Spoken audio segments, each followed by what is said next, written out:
Hold on.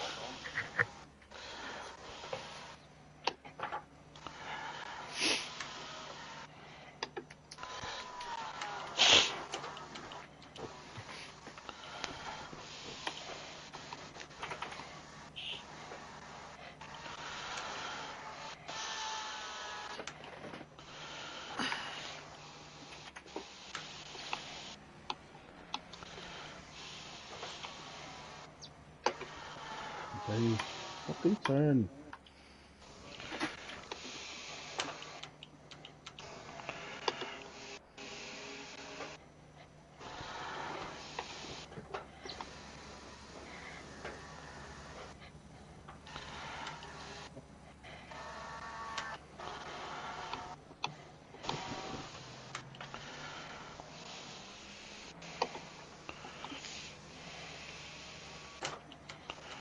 Oh, Ben going well as well. Yeah, Ben's looks a bit stronger, yeah. Mm.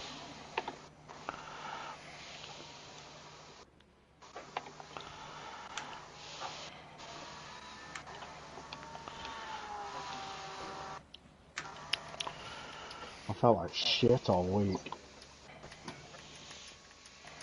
And now my fucking eyes playing up.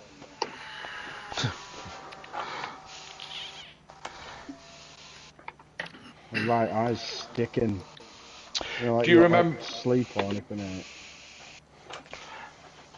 You're probably the only one old enough to remember, Mike. Do you remember Pink Panther? Yeah. Yeah, I just had. Do you remember the? I can't remember what his name was, but Clouseau's boss. And he had that twitch. He had that twitch in his eye. That's what yeah, I just had. Claw. I just had a. Yeah, Oh, no, I just had a. that's Gadget. Fucking Pink Panther. Thinking of Inspector Gadget in. No. Pink Panther. Yeah. And I just had visions of you like having this twitch in your eye. That's it. It's as though it's sticking. I can't Put a bit of fucking do anything about WD-40 it. in it. I know, I'm not fucking far off on that. I actually wouldn't if I were you. No. No. I use 3-in-1 engine oil instead. Yeah, yes, be absolutely fine. Absolutely fine.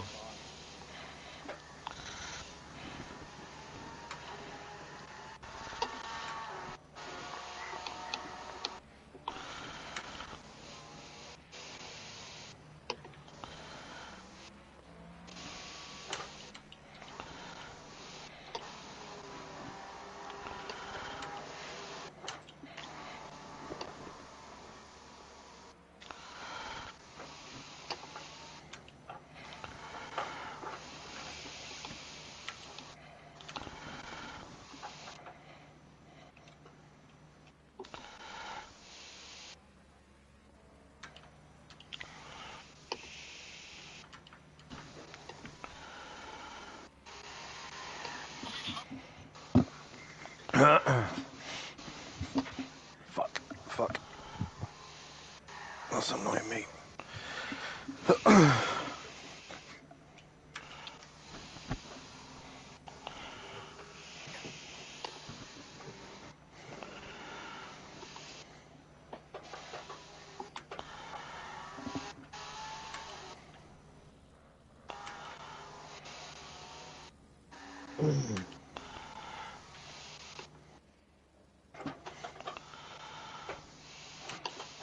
You know, me and Ben have got the exact same first sector.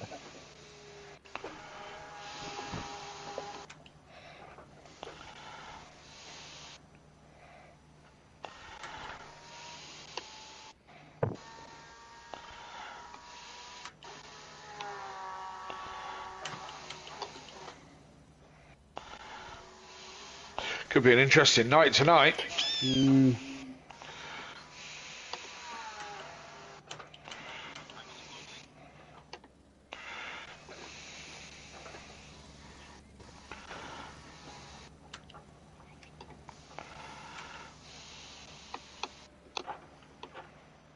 That first sector, the loss to the Mustangs is fucking crazy.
Right.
Fuck off.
Did you just give him?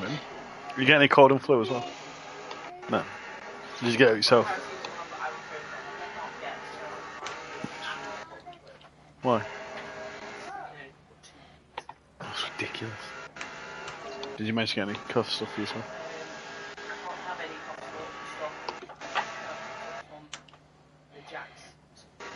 Right, yeah. Yeah.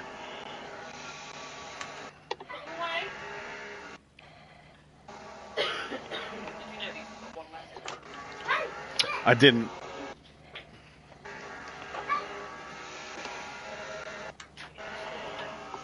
He's had a few murmurs just a moment ago, but nothing too bad.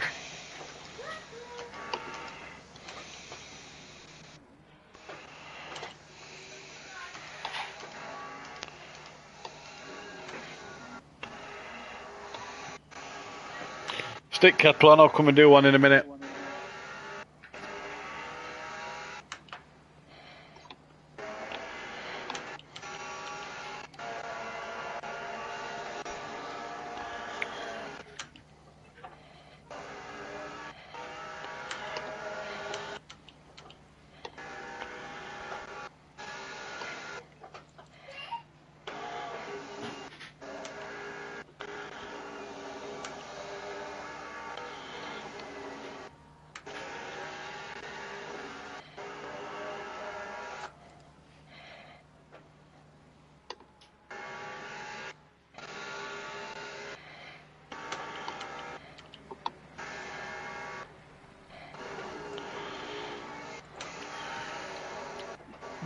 Yeah, that's fucking horrible training. Fuck that one back off.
Hey, come on.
Yeah, I told Jamie to take it up.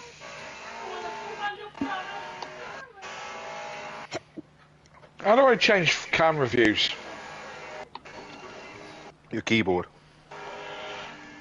I haven't got a keyboard. What are you stuck on? I'm stuck in car. Go on drive. He can't, because otherwise Yeah. his options won't work. Well, he can change. You should be able to change that, shouldn't he? Yeah, but he won't be able to get back into the return to drive bit. Return to garage bit, 'cause his can. options button don't work, he says. Your option button doesn't work. Yeah, no, my option button works. Oh, it works? Oh, it didn't the other week.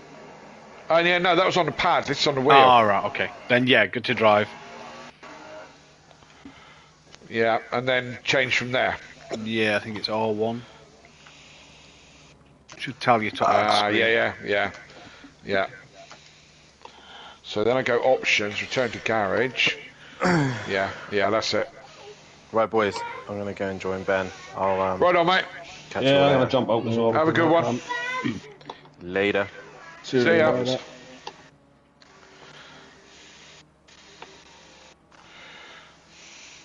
Dan has left the party.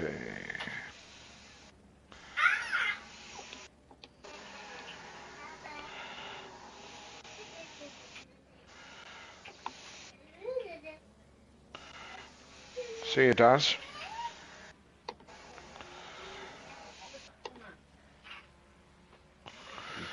In a minute, I'm just gonna finish these laps. Enjoy the racing, boys. Yep, we certainly will. And maybe league. Entertain us, mate. I'm pretty sure I will. I do every week in some fucking form or other. Yeah, not usually not intentionally. Yeah.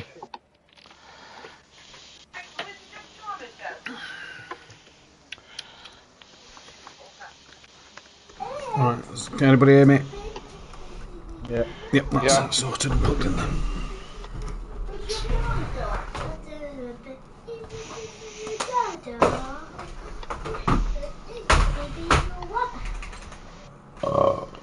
It's very loud, Matt. Yeah, that's just me. It's got to plug my proper mic in. There'll be less noise in a minute. Right. Going in the comms box, going to run to the toilet, and then I'll be in there. Okay, I'll see you in there.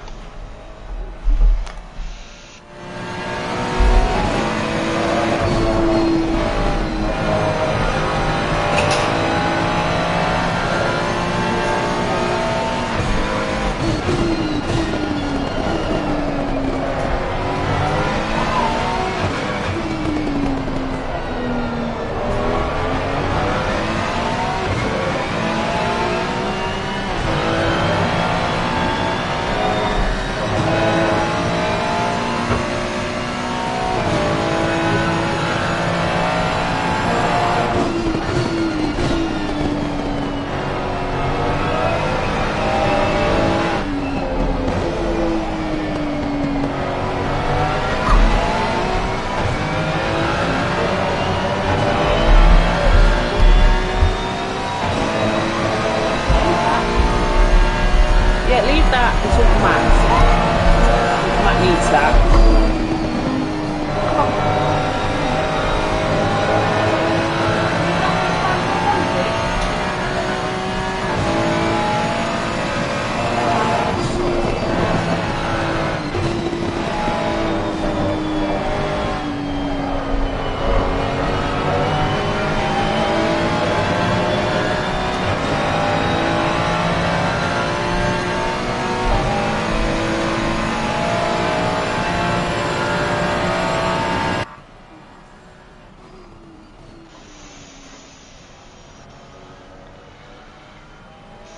Yo-yo. Right, come on then.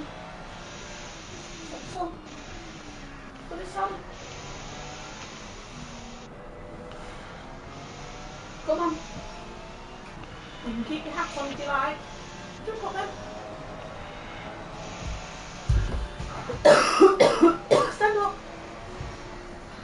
Come here. No, stand up and come here.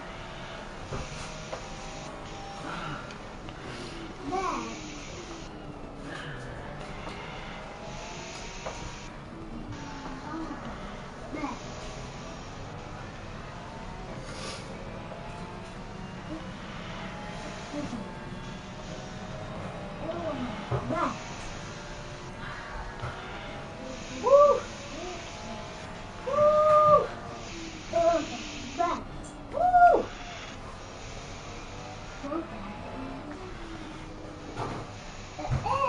There's only one way in it, but we'll change it anyway.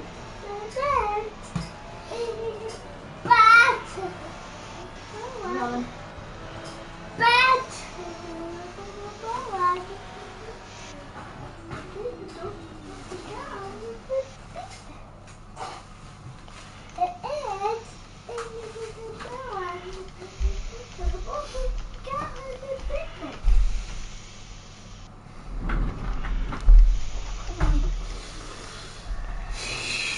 Where was it? Axel has thrown it back out there. Why is it not going in? Come on, mate, 'cause I've got to start in a minute. So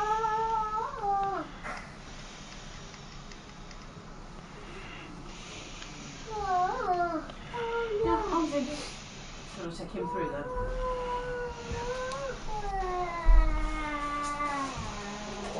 Come here. Come on.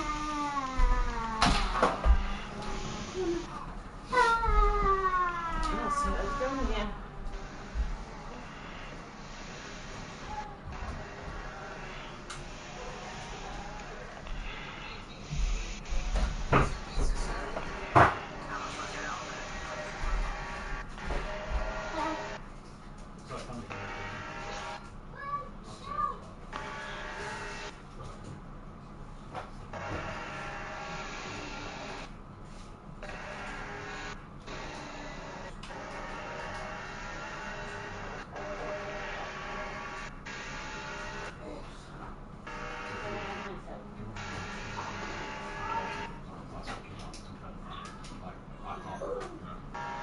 Right, I'm starting. Sorry, babe.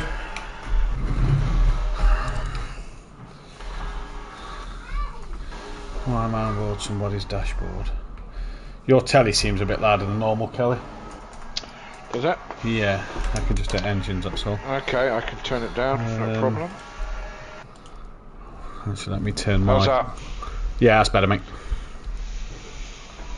Turn our volume up.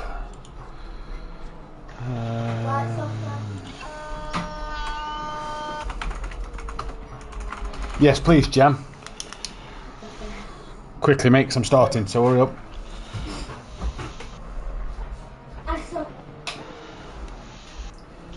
He's looking at himself in TV. You know, Jam, you're not taking your drink up?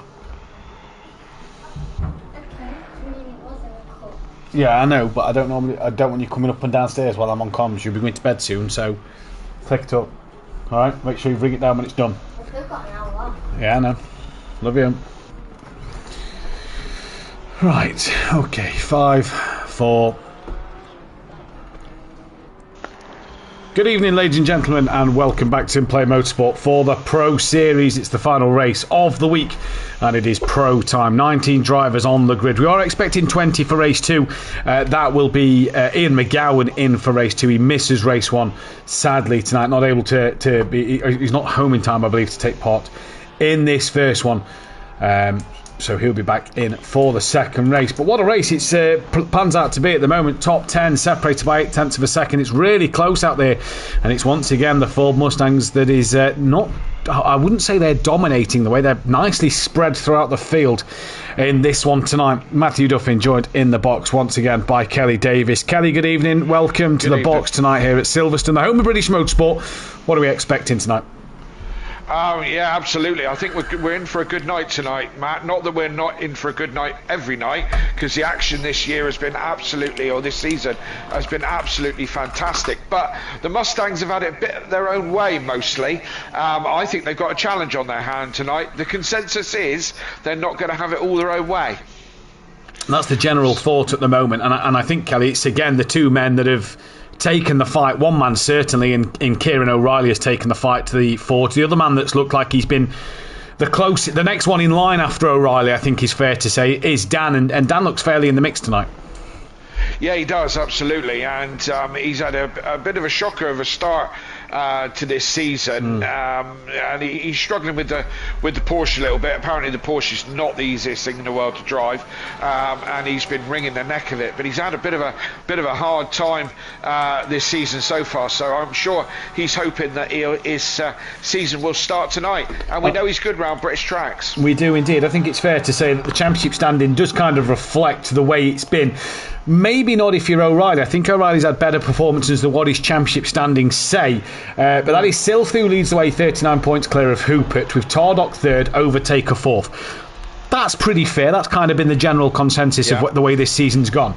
Danny's P5, great results for Dan. Harris is P6, a point behind Dan, which shocks me a little bit because I don't recall seeing Harris up there too much. But then it's O'Reilly, who is some 8 points off the back of Dan. And if you watch the recent races, you'd have said that it's O'Reilly that's has taken the fight more to the Fords than Dan. But the championship standings don't reflect that, which shows that Dan has possibly been that little bit better than O'Reilly points-wise in the season. And Harris kind of up there when we've not really seen him fight the Fords too much. Yeah, I totally agree with you with Harris there. I wouldn't have put him that close to the rest of them. As for O'Reilly, yes, he's been in the mix, Matt. But if you remember, like last week, he was there running in. I believe he was running in second place for a long time, and then just went backwards for one reason or another. We got into strife and car damage, so on and so forth. But yes, he's been towards the top. But when the end of the race isn't always the way, so yes, he's taken the fight to the Mustangs a little bit, but results aren't coming, and that's what he needs. Yeah. Ben Rupp is P8, which I think is again just a bit of a shock really, because I'd say that Ben's had a bit of a better rub of the green than Michael Harris. Patrick Legend 9th, he's not here tonight. Sky Schundelmeyer, after a brilliant Bathurst, is up to P10. Matt Wright's 11th, he's a race winner this year. Jamal Cloudon's down in 12th with Mike Matthews 13th. Jamal and Mike, we saw Jamal have a decent spar, but him and Mike just don't seem to have been, one, at their best, and two, really, at the races this season. I think both of them have underachieved to their pace. Yeah. They're both front runners, top 10 runners, and I just think the results again have reflect that they've just underachieved so far. I'd agree with you there. Skunky's P14, he's got a double penalty this week. He starts from the back of the grid in race 1 and then has a qualifying ban for race 2. That is because of the double retirement last week at Bathurst. He's a man whose season hasn't got going. Tobias Hoffer, 15th place. Now, I think that's solid for the Bentley. I think he has been thereabouts in that top 10 or just outside that top 10, sort of between an 8th and 13th place situation. I think that's a fair comment there for Tobias Hoffer. Darren Yeo, 16th, maybe a little bit fortunate to be 16th. Gary Leach, 17th. Again, another driver maybe fortunate to be where they are, but we've not seen O'Brien for a couple of weeks. McGowan's missed a week. Friedman's brand new. Carlos is brand new. You know, Viper, who's 18th, hasn't got his season going either. He had the race win taken away from him last week due to penalty. So, again, another one who's not really got out the blocks yet. Again, probably a few of those guys underachieving, but there's only so many places on the grid, and you can only, the competition has been so good this season and so high. I mean, I was in a practice race with some of these guys before we started the official session, and they just pulled away from me like I was stood still.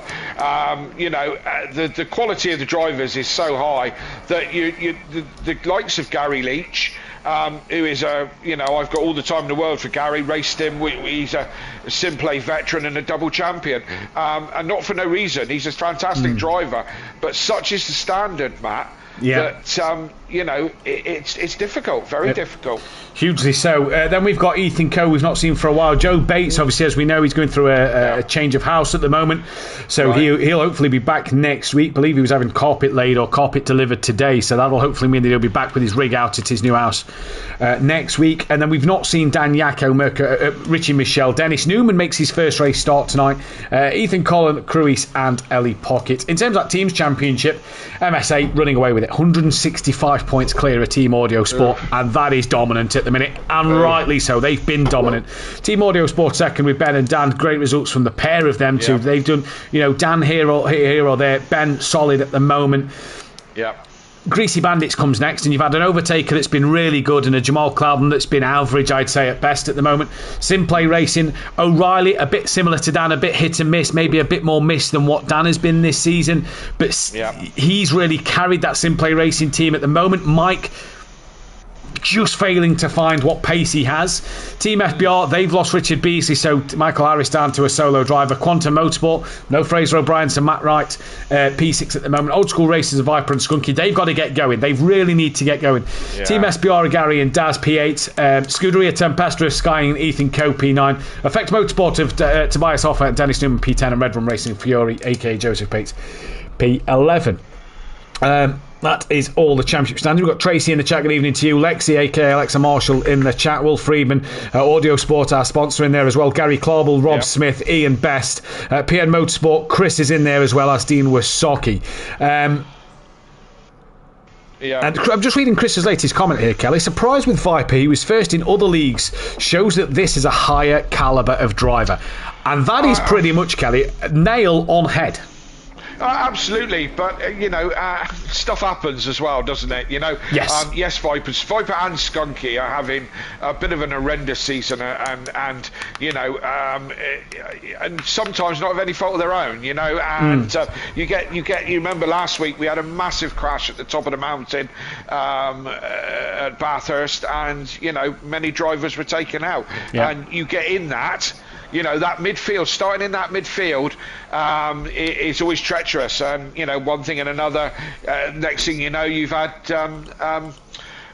you've had 6 or 8 rounds and you've got nowhere. So and hi to everyone in the chat this evening. Keep your comments coming. We love to read your comments. Big up the Cornish Massive, Rob, and we had another Cornish one, didn't we? I don't know if we did in there tonight. I can't think who that is. And good evening to Chris.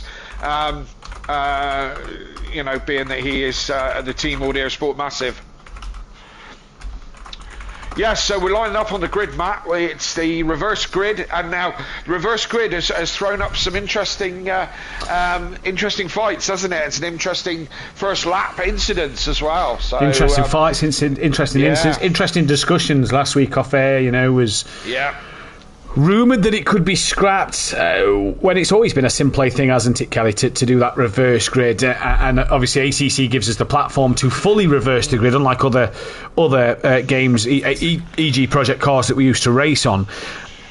I'm a big fan of it. I'm a big fan of the reverse grid. I think it gives and I don't want to call them lesser drivers, but it gives the drivers at sort of midfield and at the back on the shorter race a chance to maybe get a race win. Do you know what I mean?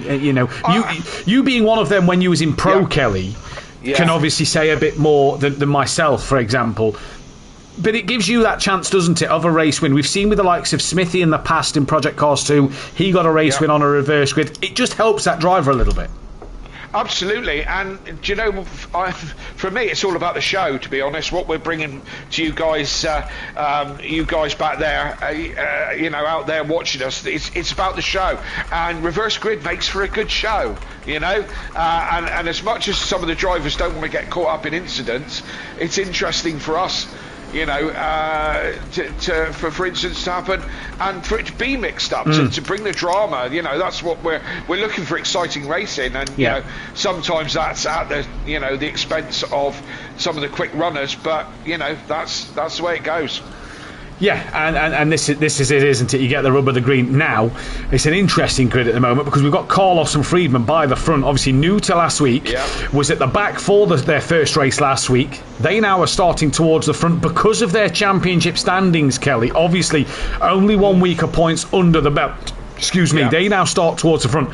One of them two have got to be heavy favourites going into this race. Both very quick drivers, and on their day are mightily impressive, but they've got to be tipped here, I think, to be one of the favourites tonight for this first race. Absolutely, I totally agree. So it's a great position for them to be in. Again, look out for Viper there in fourth place. A quick driver at the front of the grid, so we're going to do well. Got to say hello to Damien Hibbs here representing the Cornish Massive. Big up. We've had St Piran's Day this week. He'll know all about that. You'll know nothing about that, Matt. But where everybody comes together, eats a load of Ginsters and celebrates with a rattler. Yes. No, absolutely not. They eat pasties, but sorry, Ginsters. Yeah. Sorry, no, not dog. No. You said off air that I'd not said anything about Ginsters, so there we go. No.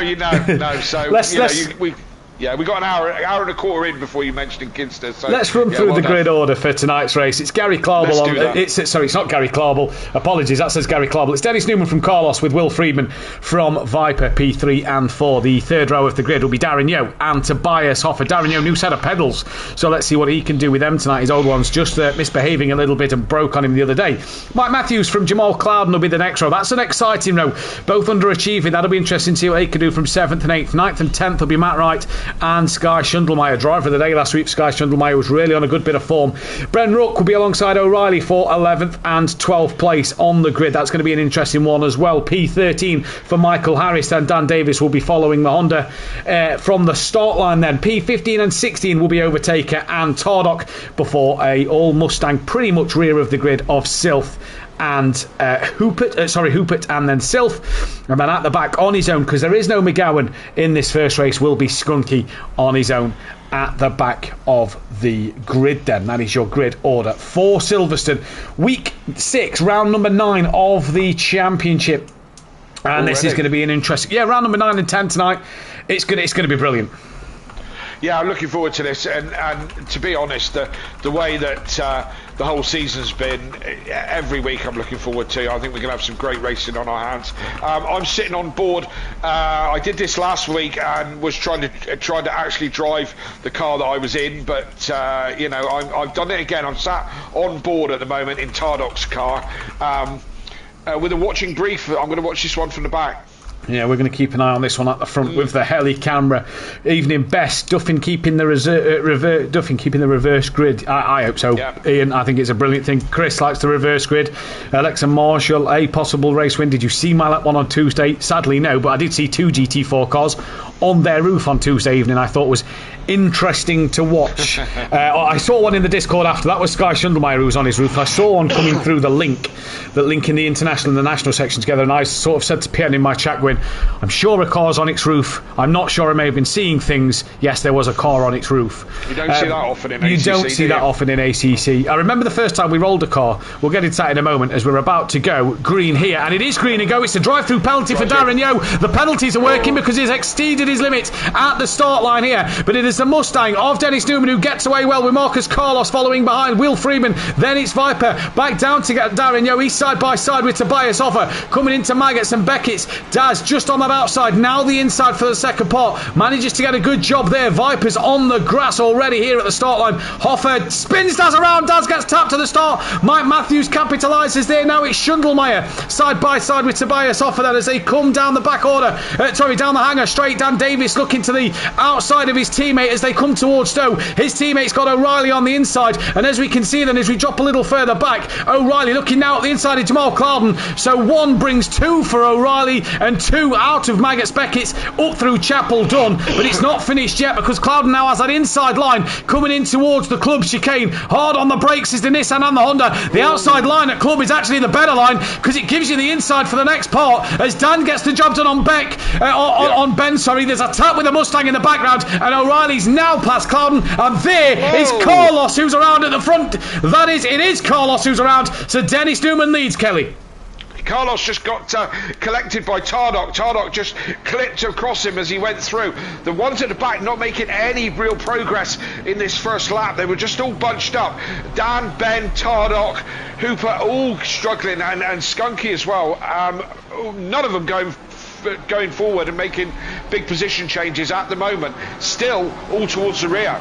It is all towards the rear as we're watching O'Reilly and Clouden. Dan getting very close to the back of Clouden. They're going to go 3 wide down the Wellington straight, and O'Reilly comes across to cover off Clouden and to cover off Dan. Really chopping the nose there. That's a chop if I've ever seen one. And Dan now looks to the outside of Luffield. He's already ahead of Clouden, but has to just give him that bit of room. Job done though from Dan. Does he get the full run out of here? He'll have nightmares of when he dropped it at Luffield and let Clouden through for a second place a few seasons ago. Ben and Harris going at it side by side in the background as well. This is for 11th place as we cross the line to start the first lap. Darren Yo's in for that drive-through, and Harris and Ben just lean on each other a little bit. Overtaker's fully off the circuit and has to rejoin behind them there. Yes, he does, and he's now trying to squeeze through the middle. His Overtaker looking a little racy tonight, and that is a bit of a maybe he should have lifted after that one as he was wide at Cops. Yeah, he was trying to thin that Mustang down a little bit by getting between the two of them. You must have been proud of that chop from O'Reilly in a Honda. It was very Neil stroke Duffin-esque, that one, and doing the Honda proud, that. Yeah, I did my chop in the Acura on Emplava down at Hockenheim. Exactly. Here's Tobias Hoffer and Sky Schundelmeyer side by side through Stowe. Down the hill they drop. Hoffer in the big Bentley, Schundelmeyer in that Porsche, and they tuck back in. They've got the big Nissan and Matt Wright waiting in the wings. There's O'Reilly watching on with Dan Davis and Jamal Clouden. There's Ben Rucken.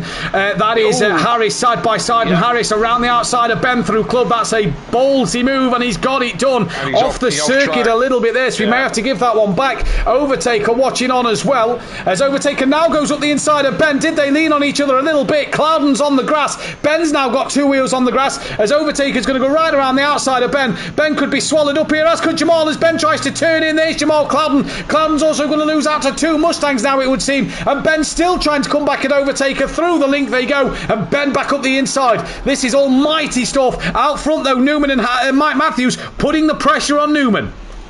Yes, indeed. I think Ben was kind to Overtaker on that one. He backed out a little bit and gave him room because Overtaker was up the inside. Poor old Clouden lost a handful of places by going wide and up on the grass. That's dropped him right back into 16th with pretty much all the Mustangs in front of him. So he's got work to do now after that little mistake. He has got work to do. This is on board with Viper down in second place at the moment. Ben has no speed apparently at the moment, says Chris in the chat, so not sure why he's got no speed. His lap times look really good in the practice lobby in the first stage of today's races, but at the minute it is going great guns if you're Dennis Newman so far. First race back, and he's leading from the front at the moment due to that reverse grid.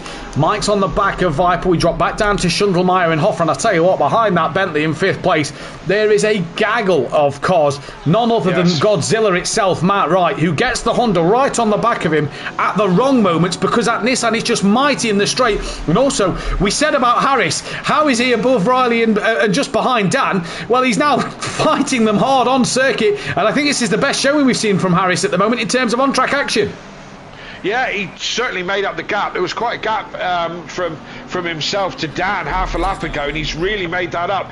I think we've got a bit of a cork in the bottle with Hoffer, to be honest. I think Kelly, apologies. O'Reilly's going up the inside through club. Matt Wright's off the circuit. He's going to slowly rejoin now. That Godzilla power down the straight in towards Abbey. O'Reilly got up the inside at club. Now up the inside at Abbey they go. Dan's trying to follow that of Matt Wright through. Dan's now boxed in between O'Reilly and that of Matt Wright. O'Reilly's now going to have the inside line on Dan Davis coming in towards in towards Village here, and now in towards the link. touch. It's all a bit of handbags here. Dan, I don't think Dan actually touched the back of Matt Wright, and O'Reilly onto the grass, loses momentum. Dan gains another place. Harris, so under pressure now from Ben in the background. It is all drama here today, and watch out for Overtaker in that Mustang, mighty in a straight line as Dan goes defensive on O'Reilly. Which way do you look? As Overtaker round the outside of Bennett Brooklands in towards Luffield, who'll have that inside line. That could be beautifully done, but he's lost out there and has the rear step out, and Ben keeps the job.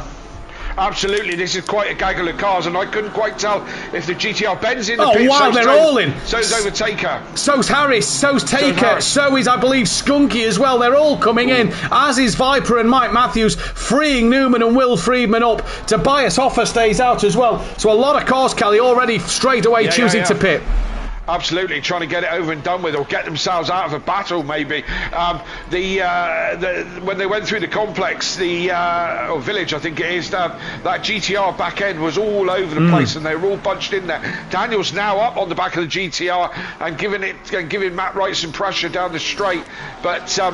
You can see the GTR pulling away. I was just about to say, I think Dan's going to have the same problem as O'Reilly, Kelly. We know that Porsche and that Honda are down on pace compared to the likes of the GTR and the Ford Mustang, as the Bentley of Schundelmeyer and Tobias Hoffer go side by side, down through Vale, in towards Club. Tobias Hoffer back up the inside, and it is easy to go around the outside there. It will give you that inside line for the next part of Club, but at the minute, everybody is just sat watching on so far as pit stops coming to an end.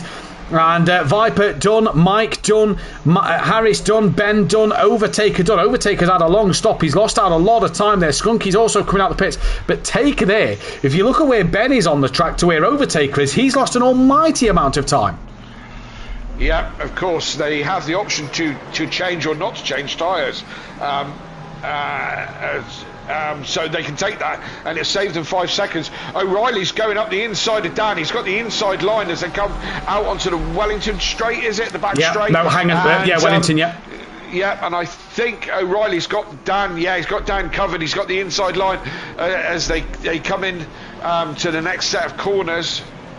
That's nicely done as well. It's nicely done. What he's done there is he's allowed himself to run wide on exit, Kelly, forcing Dan to have to just get off the accelerator and not be able to come up the inside. Dan bails to the pits. Chris is saying maybe get rid of the pit stop in race 1. The problem is, if we get rid of the pit stop race 1, we have to get rid of it for race 2. We cannot have pit stops for separate races, which is the sad thing about ACC. Schundelmeyer has got himself ahead of the Bentley as well of Tobias Hoffer, right in the pits, Dan in the pits, Hoopert in the pits, Torlock and Clouden in the pits. And if you miss what happened to Clouden, he was on the grass coming in towards a link 3 laps ago and really made a mistake of it himself. And that's going to be interesting to see. But Will Friedman leads this race. Dennis Newman. What has happened to Dennis Newman?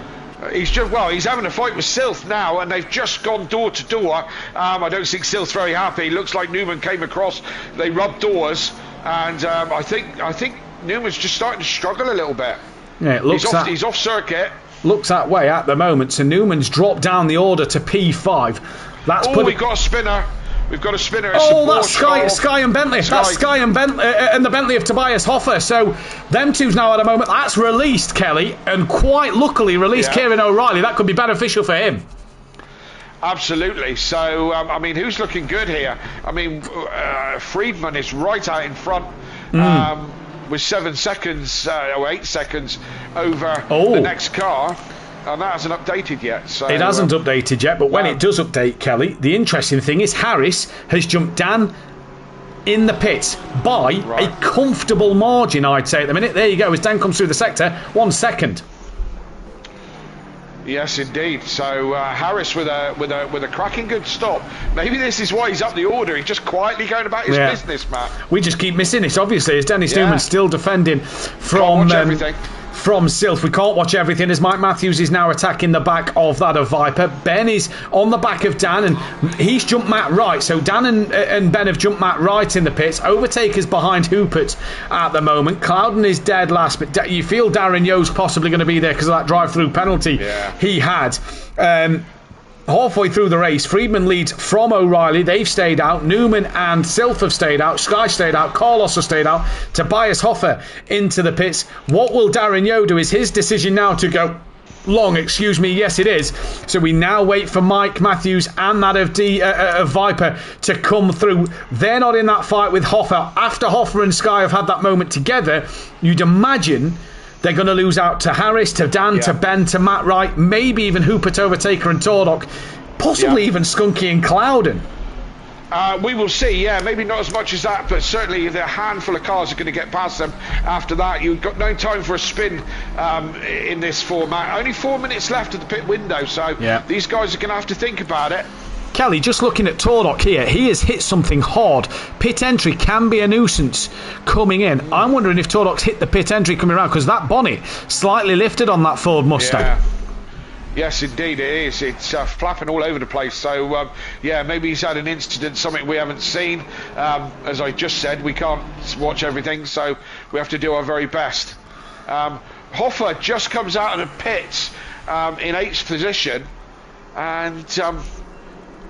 No, that'll update. He's behind Clouden, so Tobias Hoffa at the moment running in last place.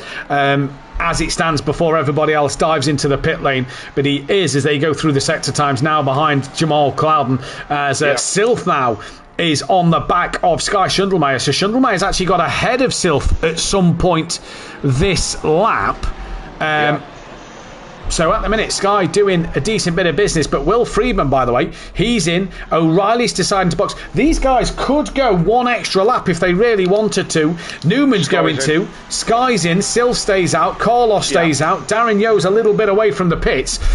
Didn't Tordok and Carlos clip lap 1? Thank you, Rob Smith. They did indeed. Kelly did mention that one. And they did indeed. Freeman and O'Reilly, and they could have gone one more lap, Kelly. They've chose to go now. Darren Yeo, I think, is also coming in. He's kept a tight line. So, yes, he comes into the pits. As what has happened to Mike Matthews? And, well, he's got rear damage. He's got front damage. In typical Mike Matthews fashion, you have to say, well, actually, it's harsh to say that. We don't know what happened. But, again, another good result that's going to end in a bad one. And that's the problem. In a minute, he was on the back of Viper, so all the pace, but not again, not executing it.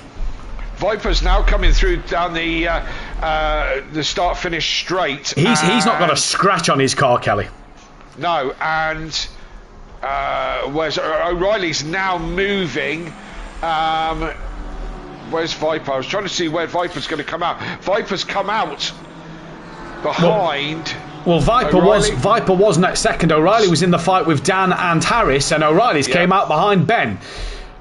So long stop there for Ben. Hasn't worked. It was Will Friedman who was fighting with Viper. Will Friedman has jumped Viper in the pits. Jamal Clouden drive through penalty track limits.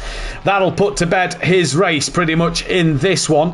Darren Yost came out the pits behind that of Tobias Hoffa, so he may be in a fight to catch Jamal Clouden at the end, but we've still got Sylph and Newman and Carlos, as Newman puts Sylph on the grass a little bit there, and Carlos gets through, and it is all going on between the 3 Ford Mustangs at the front at the moment. Yeah, those two had handbags earlier on in the race, so that's continuing with Newman and Sylph. Sylph goes up the inside and gets the job done. That's Carlos up the inside now. I beg your pardon, Carlos up the inside. I'm on board with Stealth. That's why, why I said that. They've all got to go for the pits. So, and they do. So the top 3 in the pits, where they're going to come out. I reckon Friedman's going to be the net leader of this one. Yeah, I think Friedman is the net leader. As here comes O'Reilly going up the inside of Ben in towards that of the right-hander before the link. Ben on now off the inside line. Village, I believe the corner's called. I can never remember it, although O'Reilly punches out of Village there in the link through Aintree. Now O'Reilly got a mega punch through the link, and that's put him now ahead of Ben, and he already comes across to defend. Ben now goes back to racing line. He's now got Matt Wright powering down. Dan's got ahead of Harris at the moment, and now Kieran O'Reilly up yet another place. O'Reilly second quickest in free practice, so he's a man to keep our eyes on, but Will Friedman will take that net lead. Viper will take second place. I think Dan's net podium here, because Carlos Newman and Sylph haven't gone green. In fact, Harris is then going to be up there, as is Ben, as is O'Reilly, as is that of Matt Wright. None of them have still gone green. Hooper will be up there, Overtaker will be up there, Sky will be up there. Mike will be touch and go with Carlos and Sylph. Newman away last. Carlos is moving, Sylph is moving. They're all the last 3. Oh, and a hit on the wall. Who was that? That was Carlos. Hit the pit exit wall on the way out. That won't help things. No, that won't help things. Mike very wide at Cop's corner. And that then is I believe that's Skunky who's now ahead of Mike, and that's on the back of Tardok. And we'll find out where they come out. Darren Yeo has got past Jamal Clouden, so Jamal Clouden 19th place. Well, we said him and Mike, haven't got going yet. Another race, Kelly. No. Another race. Yeah. And all of a sudden, the whole season starts to slip away, doesn't it? Yeah, really does. It really doesn't. And track limits, Clouden's got no one else really to blame but himself. Yeah, absolutely. It's easy in practice to stay in limits, and then when you get into the race, you start pushing the limits because you're pushing that bit harder. It's an easy trap to fall into. Well, the Ford Mustang's highest position at the minute is P8. So I assume there's going to be some more happier drivers this week. We had a few salty drivers last week, I think, with the Ford Mustangs just starting to dominate a little bit, getting a bit fed up of the state of play of how good the Ford Mustangs was. It's not the case today, Kelly. No bop for the Ford Mustang. It doesn't gain or lose any, so it's not hampered, but it's not gaining anything to help it out. It is just a neutral car on this track as O'Reilly now looks for a move on this of Michael Harris coming down the inside into Brooklands. You fancy O'Reilly to get the move done at Brooklands? He doesn't know. Harris keeps it strong around the outside. Now what will happen into Luffield? Harris going to keep it strong there as well. A classic hurry up and wait corner is Luffield. You wait to get on the power. Seems to be ages. While these two are tripping over each other, it's giving Dan an opportunity to start to stretch his legs a little bit. I think Dan's kind of got this one in the bag here. We've got 2 laps to go, and even if O'Reilly gets past him, I don't think Dan's gonna falter here. The only thing that's gonna let Dan down is himself. He's made multiple mistakes this season of his own accord. Very uncharacteristic for Dan Davis, but that's the battle there. Drop down to Hoopert, who's on the back of Matt Wright. Overtakers are watching brief behind them too. Skunky's side by side with Tardok. These two had dramas in GT4 on Tuesday night, and Skunky up the inside at Maggots. Yeah, around the outside of the second pot. Tardok's got nothing in that Mustang. Skunky round on his own. What a shame. He's having an absolute shocker, Skunky. It'd be another race he'll want to forget. Yeah, will indeed. It really will. As now look at Harris once again all over the back of O'Reilly all over the back of Harris. Yeah. Harris still within that second to Dan, so not done yet. Front end of that Beamer looked horrendous through Maggots and Beckett's, understeering all over the place. Yeah. But he's keeping it going in a straight line and keeping pace with Daniel, but it doesn't look. Here we go. Here we go. Through the corner. Oh, Hoopert round the outside in towards Abbey as Overtaker tried to go up the inside of Matt Wright. They nearly went 3 wide through Abbey, through Farm, now into Village. They come, and it was Village. That's the name I can't remember. Lexi's gave me all Village, the corners. Yeah. Thank you very much. But this is the interesting one here. Is Overtaker tried to make that 3 wide. Into Abbey. It's ballsy move, and I think that's one that Overtaker tried to go 3 wide into the beginning of Maggots. Now he's tried 3 wide at Abbey. Just got to be a little careful that one of them doesn't go wrong for him. Absolutely, yeah. The leader's on the final lap, so this would be the last tour of this race. So still a couple of places under fighting for, and this group, Schundelmeyer, Overtaker, Wright and Hoopert still in very close company.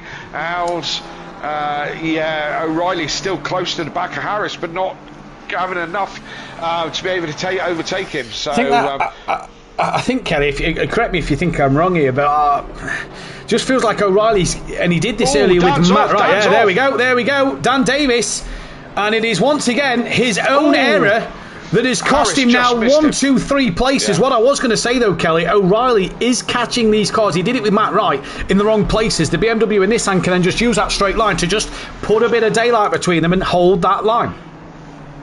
Yes, indeed. The Honda could just do with a bit extra power, as could the Porsche. And O'Reilly looking around the outside into the chicane, and he looks one way, looks the other. Harris has got him covered off one way or another. That's Kelly-esque defending. That is beautiful, parked perfectly textbook.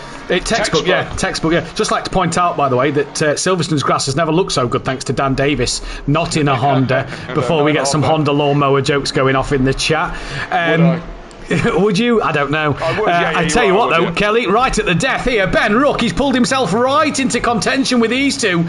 So Harris is the trolley train around this one. I don't think Dan's out of it yet. Anything could happen coming down into these final couple of corners. We'll keep an eye down the Wellington Straight now. And in fact, no, we won't. We'll go to Will Friedman, who is, we said, probably one of the favourites for this race, starting towards the front. Well, he's going to add another race win to his GT4. Who's touched? Kelly, talk us through it. Round O'Reilly and Harris around, both round. Dan's got them both. Ben's got them both. They're pointing in the wrong direction. O'Reilly is trying to get the car straightened up, as is Harris, losing a handful of points. They touched each other just as they went into Lovefield. We said, Kelly, didn't we, that Dan's not out of this. Anything could happen, and anything did happen there.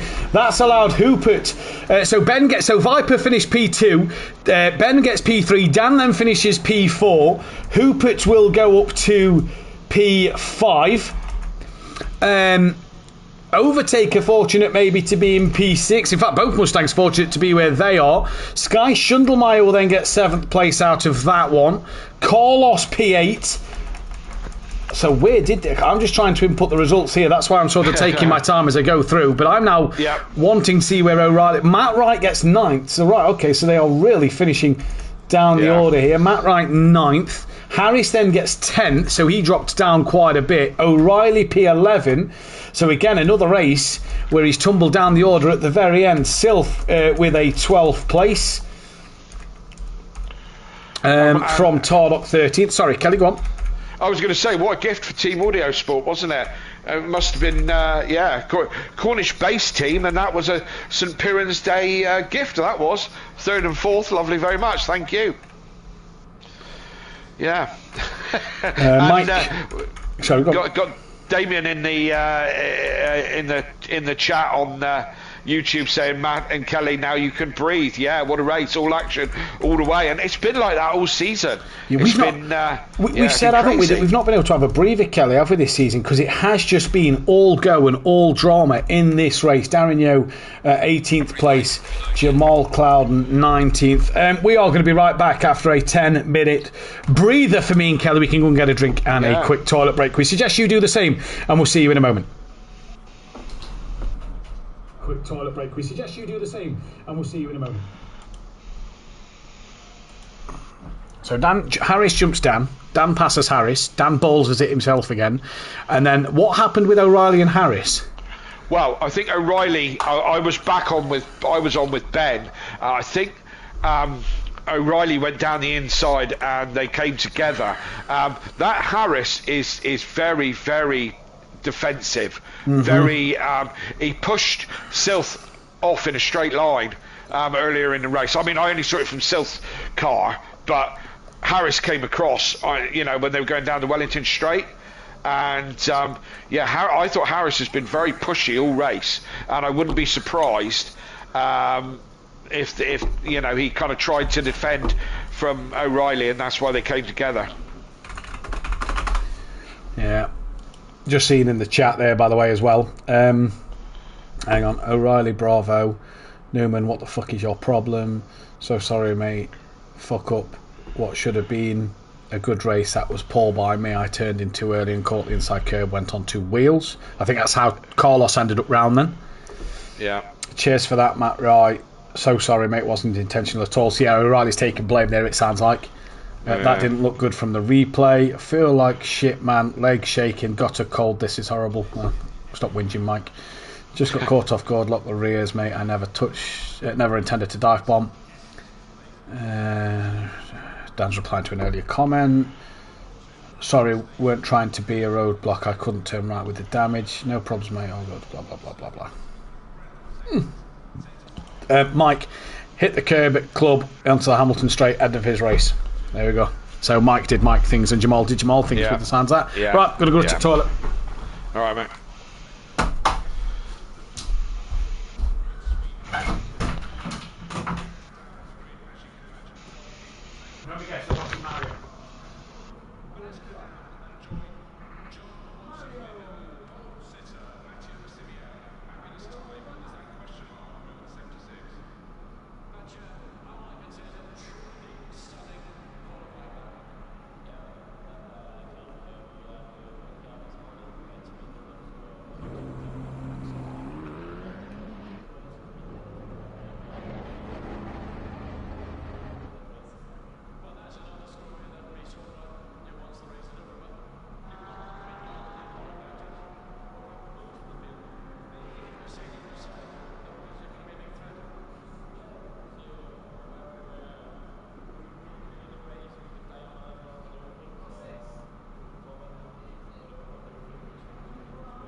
4 minutes of practice. So just put them in the basket. Oh. Right. I'm back. Hey. Hey.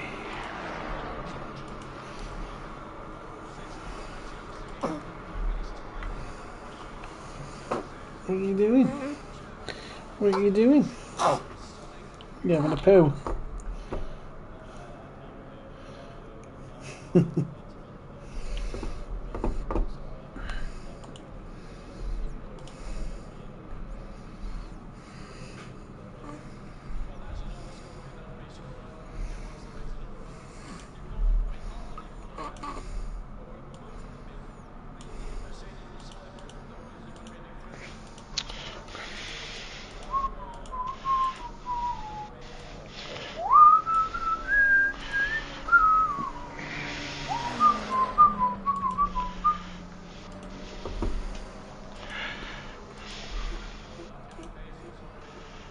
Oh, mate.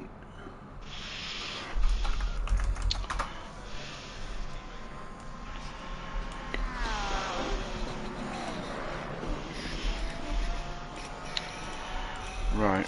Where are we in Discord?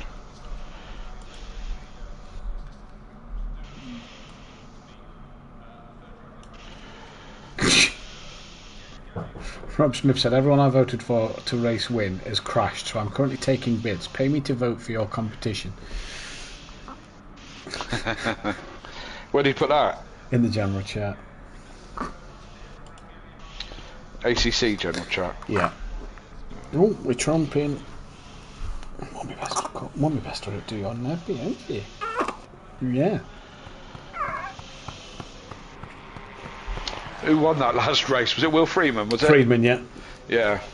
I was so busy watching what was going on with O'Reilly and whatever that I failed to see who won it. Friedman from Viper, so Viper now, and it looked like Viper had a pretty clean one, so we shouldn't lose that. What did he lose last week? Because he won. He got a penalty last week. He did, yeah. He got penalty dropped to about 8th or 9th. Hang on, 2 secs. Alex was drawn on his wall. Yeah. What's drawn is a body with a head. Yeah, I thought I saw. Well, I didn't tell you that, but I went up there today and I saw it. Yeah, I saw it today. That's not Axe. I saw it today. That is not Axe. I've never seen Axel do anything other than scrawls. Have you? No, not that I can say. Yeah, that's my question, Jack. Yeah, so that race win he had at Bathurst in race 1, he'd caused the initial drama at the top of the hill. I see, right. So Sylph ended up winning. Where is he? Where is he? Viper. You know what? When I need to, I can find. He dropped from 1st to 8th.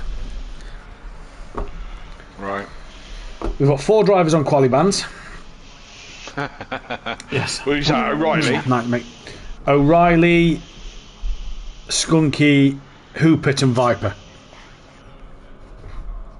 Right. That's all for retirements last week. No, it was me.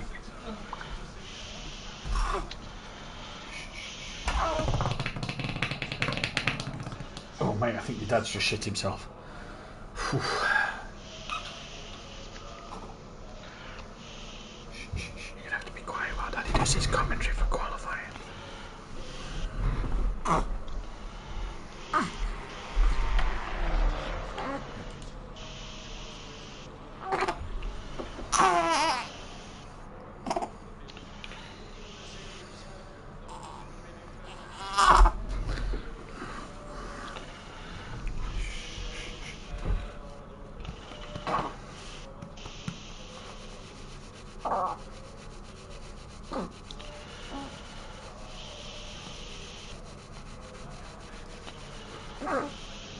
Gallons now.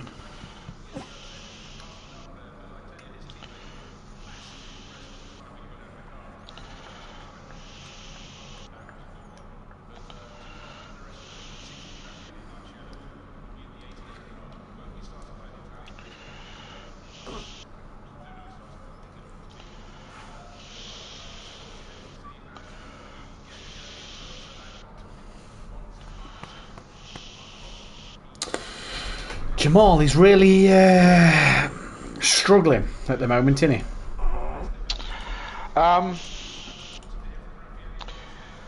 Between you and me, it's same old, if you ask me. You know? I think he's too busy. Yeah, too busy looking at lap times and testing. He drives on the edge. He drives aggressive, and he gets caught out by it. Yeah, I'd agree. So I say it's same old. I think he needs to have a, don't get me wrong, I don't dislike the guy, and I'm not picking on him particularly, but I think he needs to have a word with himself about his patience and racecraft. I can't blame anybody tonight. He made the mistake that dropped him down, and he got the drive-through penalty for track limit. You can't blame anyone for track limits by yourself, can you? No, not at all. So I think he's not driving to his potential, and I think it's a bit of impatience and a bit, impatient and a bit pushy. Yeah, finds himself in trouble. We'll let him get up welly straight, and then we'll count down from there just as we're about to start the format. In fact, no, do you know what? We'll go live in 5, 4.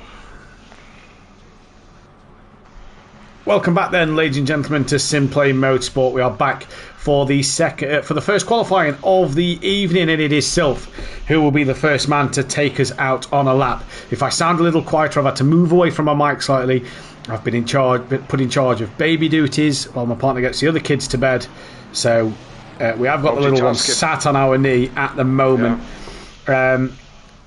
The championship standings, though, look a little like this. It's Sylph 21 points clear of Hoopert. Tardock third, overtake fourth. Dan stays fifth. So the top 5 stairs they are.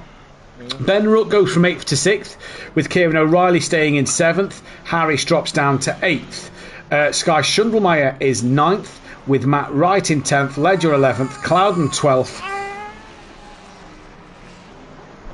with Mike Matthews 13th, Hoffer 14th, Skunky 15th. Then it is Viper, Darren Yo, Will Friedman, Fraser O'Brien, Gary Leach, Carlos McGowan, Co Newman, Bates, Yako, Richie, Colin, Croyce and Pocket. Constructors pretty much stays as it was. It's 116 point gap. I say stays as it was. Audio Sport have gained about 40 points, but it is still down to 116.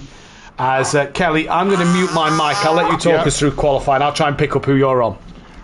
Okay, well, at the moment they're all on their out laps. We're 12 and a half minutes left of this session. Of course, we're here at Silverstone on the GP loop, exactly the same as the current Formula 1 track, but the pit lane is in the old position of the pit lane, the old pit lane for the old Formula 1. So that makes Copse the first corner effectively. So at the moment nobody's put a time on the board, so who's about to start?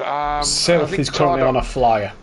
Right, okay, so Sith is your man who's on a flyer at the moment, and he's just into the new kind of section coming up towards Village and the infield section, which a lot of people call Mickey Mouse, but I quite like it. The Formula 1 drivers call it all a bit Mickey Mouse, but as I said, I quite like this section. Get the traction off that corner is extremely important to get good power all the way down the Wellington Straight. And as you come down the Wellington Straight, as I said, that traction is you're gonna need it all the way down the Wellington Straight and into Brooklands. We're just into, and Luffield, as I said earlier, one of those hurry up and wait corners. You kind of enter into it and just have to wait for the right time on the exit, then accelerate hard as you come through Woodcut onto the start finish straight. And Sylph with a 57.9, I think that's a good time, but I think we're going to have some quicker than that. Certainly in practice they've been a little bit quicker than that. Overtaken just within 0.6, and Ben Rook half a second behind as now the numbers start to come in. Mike Matthews goes 1.2, Dan goes quickest, 0.3 quicker, and Tardock goes quicker again, just places down into second place and tumbling like a fruit machine now. Are we going to see a 56 tonight? It is well possible. We're only 0.4 away from that. So the top guys, who haven't we seen yet? Clouden yet to put in, O'Reilly yet to put in. O'Reilly with a qualifying ban, I believe, as has somebody else. Skunky, was it? One of those. Skunky, O'Reilly, Viper, and Hoopert. Yeah, so if you haven't seen those on track and you wonder why, they're on a qualifying ban from retirements and penalties. So let's go. I'm still on board with Stealth at the moment. I'm going to go on board with McGowan with a good 5th place there at the moment. That's reasonably impressive. And I'm going to go on board with Tardock and see where he is as he comes round by the looks of it. To record another lap. Where is he on track? No, he's now coming into the Village complex. So this first corner he's in now, that's Village, and the next one is called the Loop, just there, which is slow corner. You go into it wide and then you have to late apex to get the power down through this straight. I had what was his name, mugged me on that corner. You go too deep on the loop and you can get overtaken on the inside and mugged really quite badly. Tardock's back into the last section again through Brooklands, Loughfield and Woodcut. This is all, as I say, some of the original track. He's close behind Dan, so Dan's going to come across the line any second now as they come through Woodcut as the last corner, and no improvement for Dan, no improvement for Tardock on that round. So pretty even at the moment. As I said, we're not going to see anything from a few of them. Sky Shundelmeyer, no time on the board yet. Some other guys with some improvements to make. Daz has gone up a few. Has gained a little bit of time, but not too many places. Mike Matthews in within a second now, as is Clouden. Freeman, your race 1 winner, within half a second of the ultimate time, but that's still 5th place at the moment. So very, very close times here at the moment. I've now gone on board with Overtaker, and he is number 99. He is out on the Hanger Straight at the moment. As he comes down long straight, this one into the very fast Stowe corner, and again a strange little corner, this one, and you always wonder where to brake. Goes on track limits there a little bit. I wonder if that lap was invalid as he comes into the new complex where the new start-finish straight is. So through Club, this is the Hamilton straight, which is the start-finish straight that he's on now, and it's not the start straight that we're using. Into Abbey, and that's a quick right-hander, then followed by another flat left, and then you're on the brakes really hard as you come into Village. Village, as I said before, very slow, and the loop here out wide, pick up the apex, get the hammer down, and overtake a bit squirrely out that one. I don't think he's on a valid lap at the moment, so no, Overtaker's not. No, he's not. He's warming his tyres. Going to go again by the sounds of it. So, who's a mover and shaker at the moment? Ben looks like he's on a flyer through the Beckett's complex and out onto the Wellington straight. Well, Ben's just improved up to P6, Kelly. So he's had a big improvement there. Darren Yeo across the line, no improvement for him. So time's starting to come in. O'Reilly, Sutherland and Harris haven't got a lap time set, and as you've stated, that Carlos quickest. Carlos just gone quickest. So there we go. Where was this from the Mustangs in race 1? We didn't see this cut, but saying that one lap's different to a race pace. Exactly right. As I take a refreshing mouthful of my mango Rubicon, because that is the drink of choice here at Simplay. I should think they should give us a sponsorship, don't you? Keep promoting them like this. You know, it's been 3 weeks in a row and still no emails. Oh, who doesn't watch this? You know what I mean? Who does exactly? Who doesn't? You know, it's easier to count the people who don't and the people who do. You know, so yeah. Ben's the next man. It looks like who's on a valid lap time from what we can see at the moment. Chris saying that. Lexi saying cute Ayrton noises. Chris saying how is Ayrton? Sounds like he wants to commentate already. He's great. Thank you very much. Will he do a better job though? That is the biggest question. If he do a better job, time will tell. So many jokes, so little time, Matt. To be fair. Yeah. So yeah, absolutely. I mean, only time will tell. We'll get him. We obviously had Jamie on comms for a qualifying session last season. So, hopefully we'll get him on comms a bit more, maybe even for that charity event. Who knows? And speaking of the charity event, that's coming up. Maybank Holiday weekend. Thank you very much. Maybank Holiday weekend. The charity event. Why can't I find it on the... Who knows? I can't find it on it. Either way, there is a charity event coming up. Why it's not on the sources bit, I can't see it. That is on the Maybank Holiday weekend, in which it will be a 24-hour race around the Nordschleife for cancer research, all for a great cause. We'll try and get that graphic back on and show you what it's all about when we can. This is a look, though, of the calendar and what is left to come. Halfway stage of the season at Kyle Army next week, then first night race of 2 night races this year, Imola. We've got the Nürburgring, Red Bull Ring, Alton Park, Watkins Glen and Donington Park coming up. And as always, if you want to become a Patreon member, you can do so by subscribing to our Patreon. £3 a month. It reserves your preferred driver number. Now, obviously, if you become a Patreon during the season and you want a number that has already been taken, that won't happen until the season after, because that driver's already started the season with it. They will finish the season with it. You get priority access to sign up at events, track suggestion towards future seasons, pre-season images made if you want them, done by Dan Davis, and an auto share of your social media links. And our respect. And our respect as well. And also, if you we didn't get to show it earlier on, but there is Silverstone, 3.6 miles long, 5.89 kilometres. It's 18 corners, 8 left-handers, 10 right-handers. Pole position on the right. Excuse me, ACC lap records are 156.1. We're about 1.1 off the back of that is Carlos. The most successful driver here, Joseph Bates. So there we go. Yeah. Fury, just in case you don't know. Yeah. Yep, just in case you're on the old days in the old game of tags, that would have been Fury.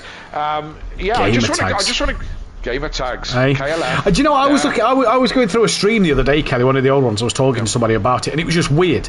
And it was an ACC one, but it was the PS4 version where you couldn't put the names on, so it was just weird seeing KLF, Peaceful Explosion, Unorthodox, Mata Himovic. It was just weird and bizarre. For seasons now, it's just been names. Yes, and I don't know. I kind of like the game of tags more. I think. I don't know. I mean, this is more real world, but I kind of like the game of tags. Yeah. I mean, we've had some great ones over the years, haven't we? Do you know what I mean? And this, it's.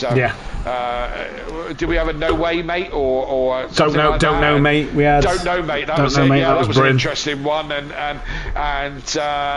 we've had. Of course, we still got Susie Cream Cheese, which is one of my, which I think is brilliant. I like the game of tags, to be honest. So some people still keep them, some people, and I have Skunky, Viper, unless actually Skunky is called a Skunky. Kelly, 2 seconds. Stream's died. All right. Yeah.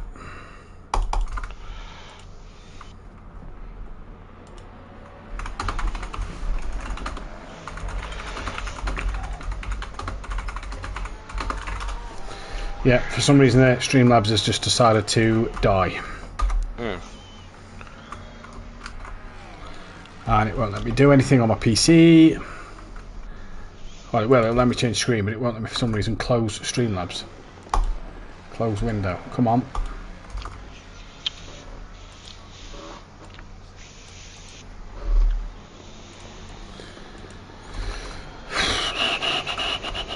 Relaunch, yes. Okay.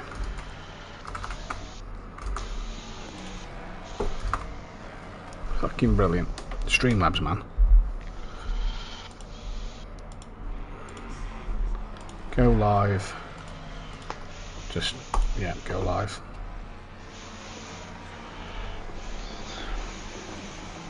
Right, okay.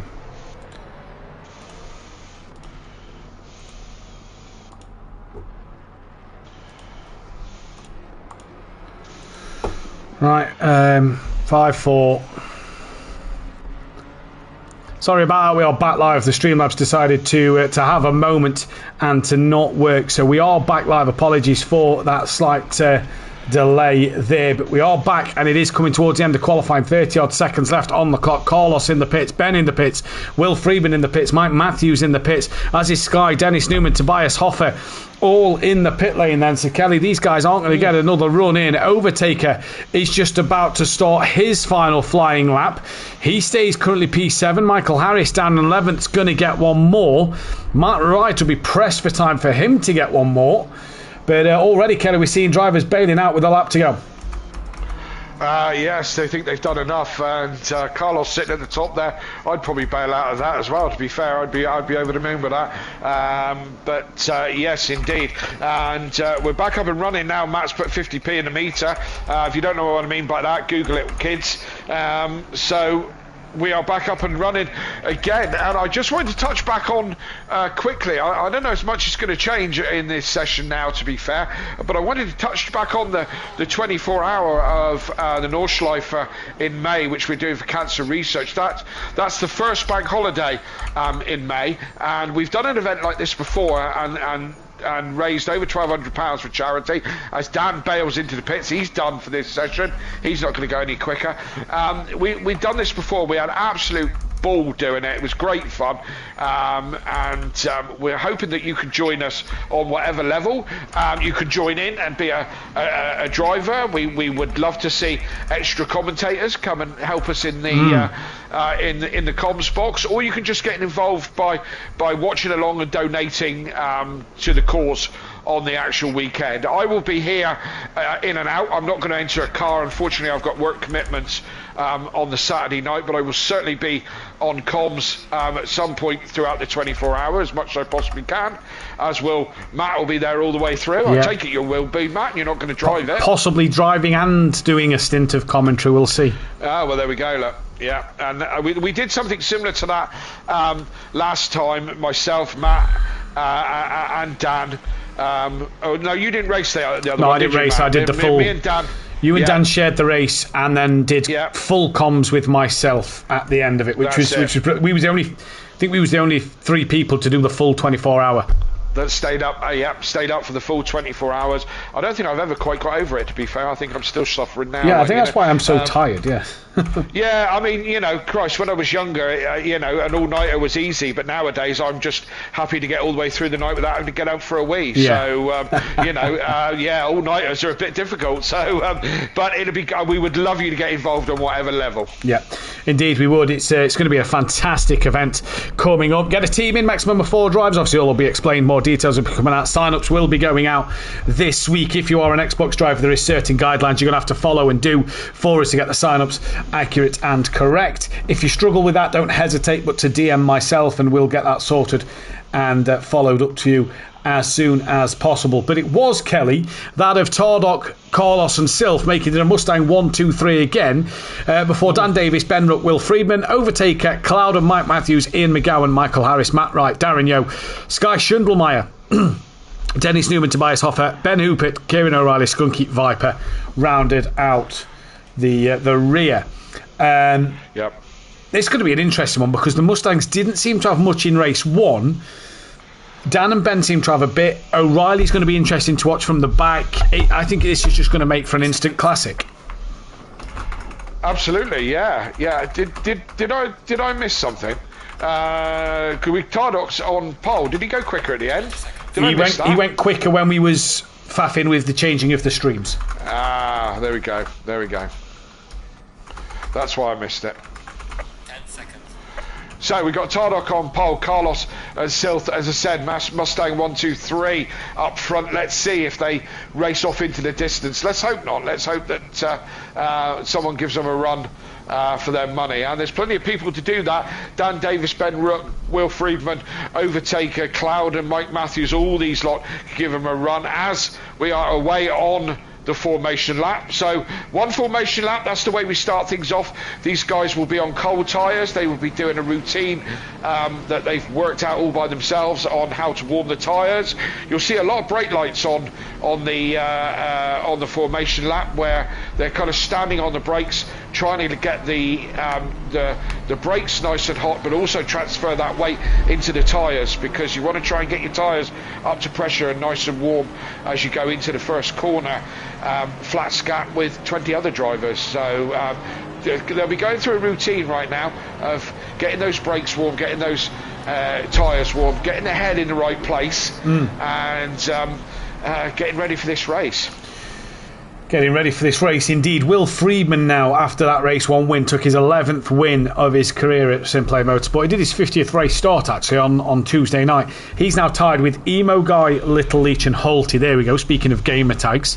Emo Guy, Holty and Little Leach. 3 blasts from the past in terms of wins there. If you're Tardog, it's another pole position to your name, and that puts you on 5 already this season. That ties you with, here's some blast for the past. Richie Michelle, obviously newbie.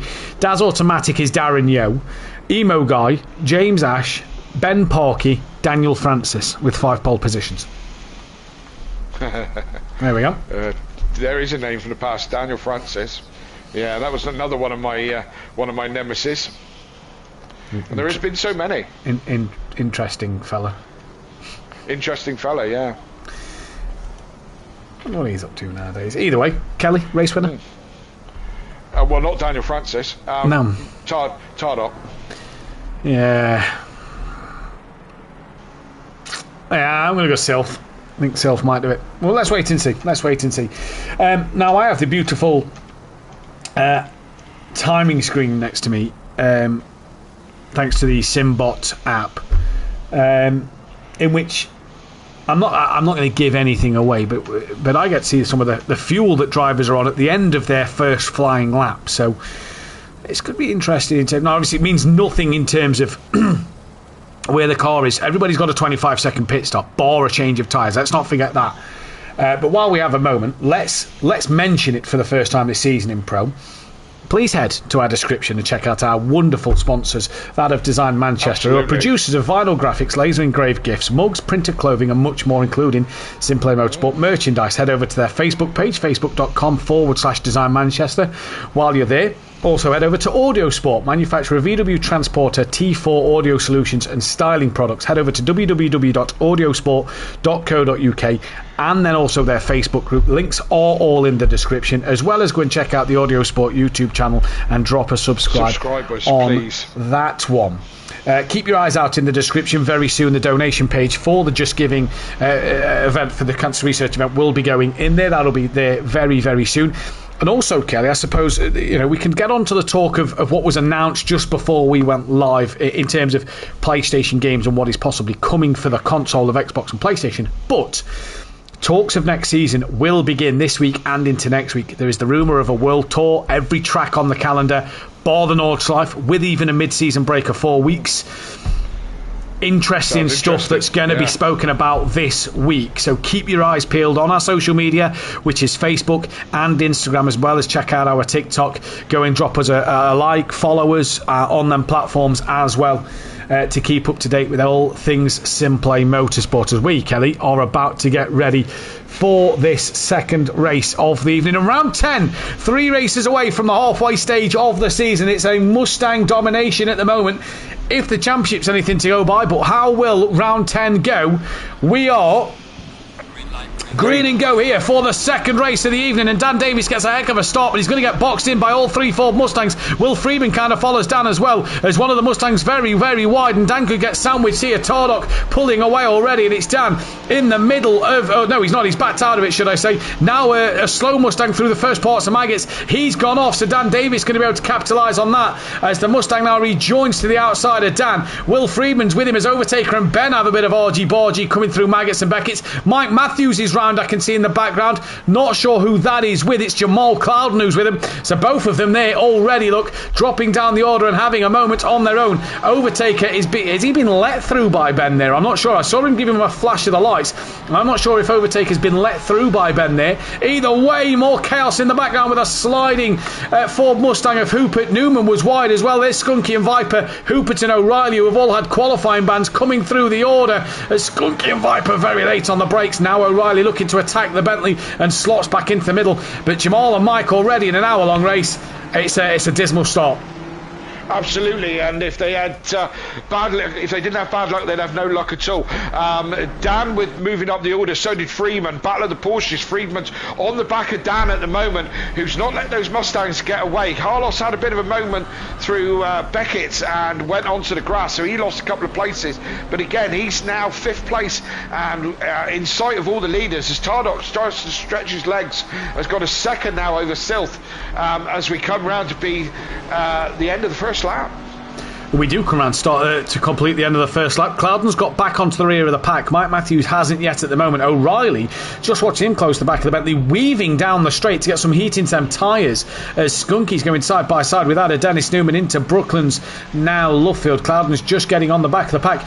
And like you've just said there, Kelly, Dan keeping touch with the Mustangs. Hasn't that been the case, though, at the start of every race too? It's how it ends, I suppose, isn't it? Because Dan and the Porsches, and O'Reilly for that comment as well, has always sort of stuck with them in the early days, but then them Ford seem to grow into the race. You feel here the Porsche's got a bit more of momentum in this race and at this track over the Ford. So how will Freeman and Dan Davis react to this one? Well, at the minute, Dan's 4/10 off the back of Silk. Freeman's within 3/10 of Dan. Bit of a gap back to Carlos. Ben's and next closest to a driver of Overtaker, but he's got McGowan and Matt Wright with him, with Michael Harris and Darren Yeo, who's just touched the grass. Horrible run through Maggots and Beckett's there. Here comes Hooper, flicks the car out aggressively there, and he's going to go side by side with Darren Yeo down the hanger straight in towards Stowe. There you go, for the second time of racing. Darren Yeo up the inside. Hooper can try and hang this round the outside, keep the nose there maybe for Club, and he does just about within the track limits there as well. 2 wheels on the curb, and Daz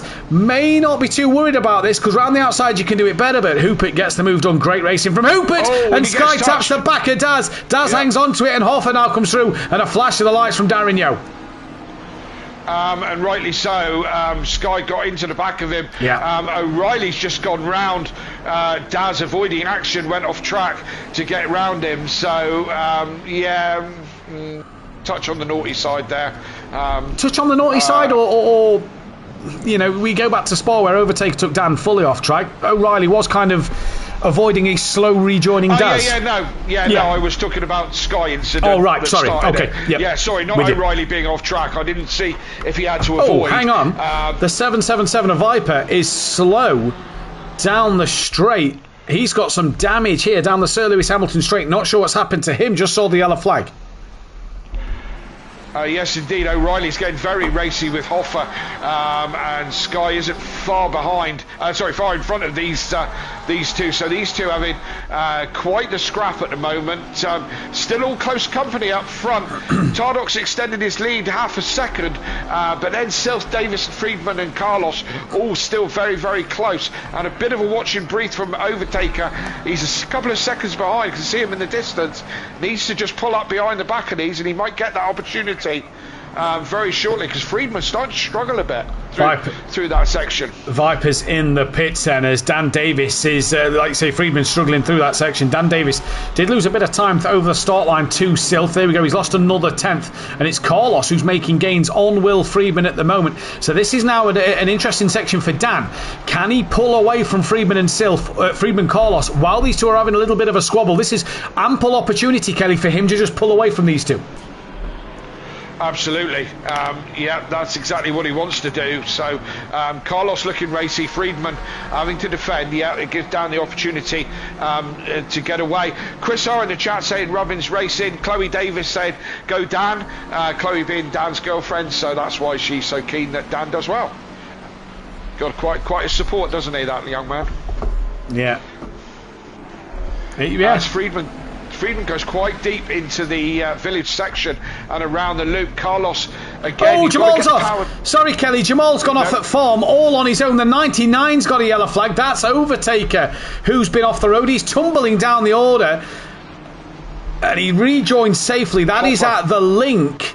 So I'm not sure what's happened to Overtaker there. He's got damage on the rear. He's been hit on the rear as Overtaker. You see that on the splitter. As I was just about to say that Daz is putting Hoffer under pressure. Newman's putting Daz under pressure. 3 wide into Brooklands. Hoffer chopped a nose and a slow Overtaker. And Newman clatters into the side of Overtaker. Yeah. Taker was very, very slow coming to the apex of the corner, but he has been clattered. Jamal clouded in that, manages to make up a few places. This has brought Mike Matthews back onto the rear of them as well, but Newman and Overtaker there in the wars, and whatever damage Overtaker had, Kelly, to that rear diffuser, he's now got a little bit more. Look, you see a few scrapes, and look, that bumper just parted ways from the boot lid.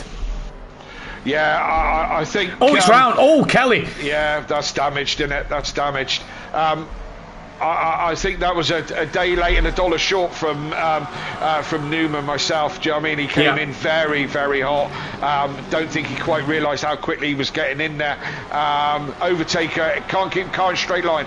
I can see a retirement happening here, and there we go, back to the pits. Well, now that isn't game over for Overtaker. It will be 2 minutes plus whatever damage, so he can get back out on track. So this is going to be interesting now to see what will happen, Kelly, in terms of will he stay there, will he come back out? If he doesn't come back out, it will be a retirement, and it will be a qualifying ban going into Kyle Army at the mid-session point of the season, which would also... Has Overtaker had a retirement this season? I know Viper has. He's in the pits. He's obviously got to come back out. Retirement tally, no, just one for Viper, 2 for Viper. So if this is a retirement for Viper today, not only will that be a 3rd qualifying ban, that'll be minus 25 championship points.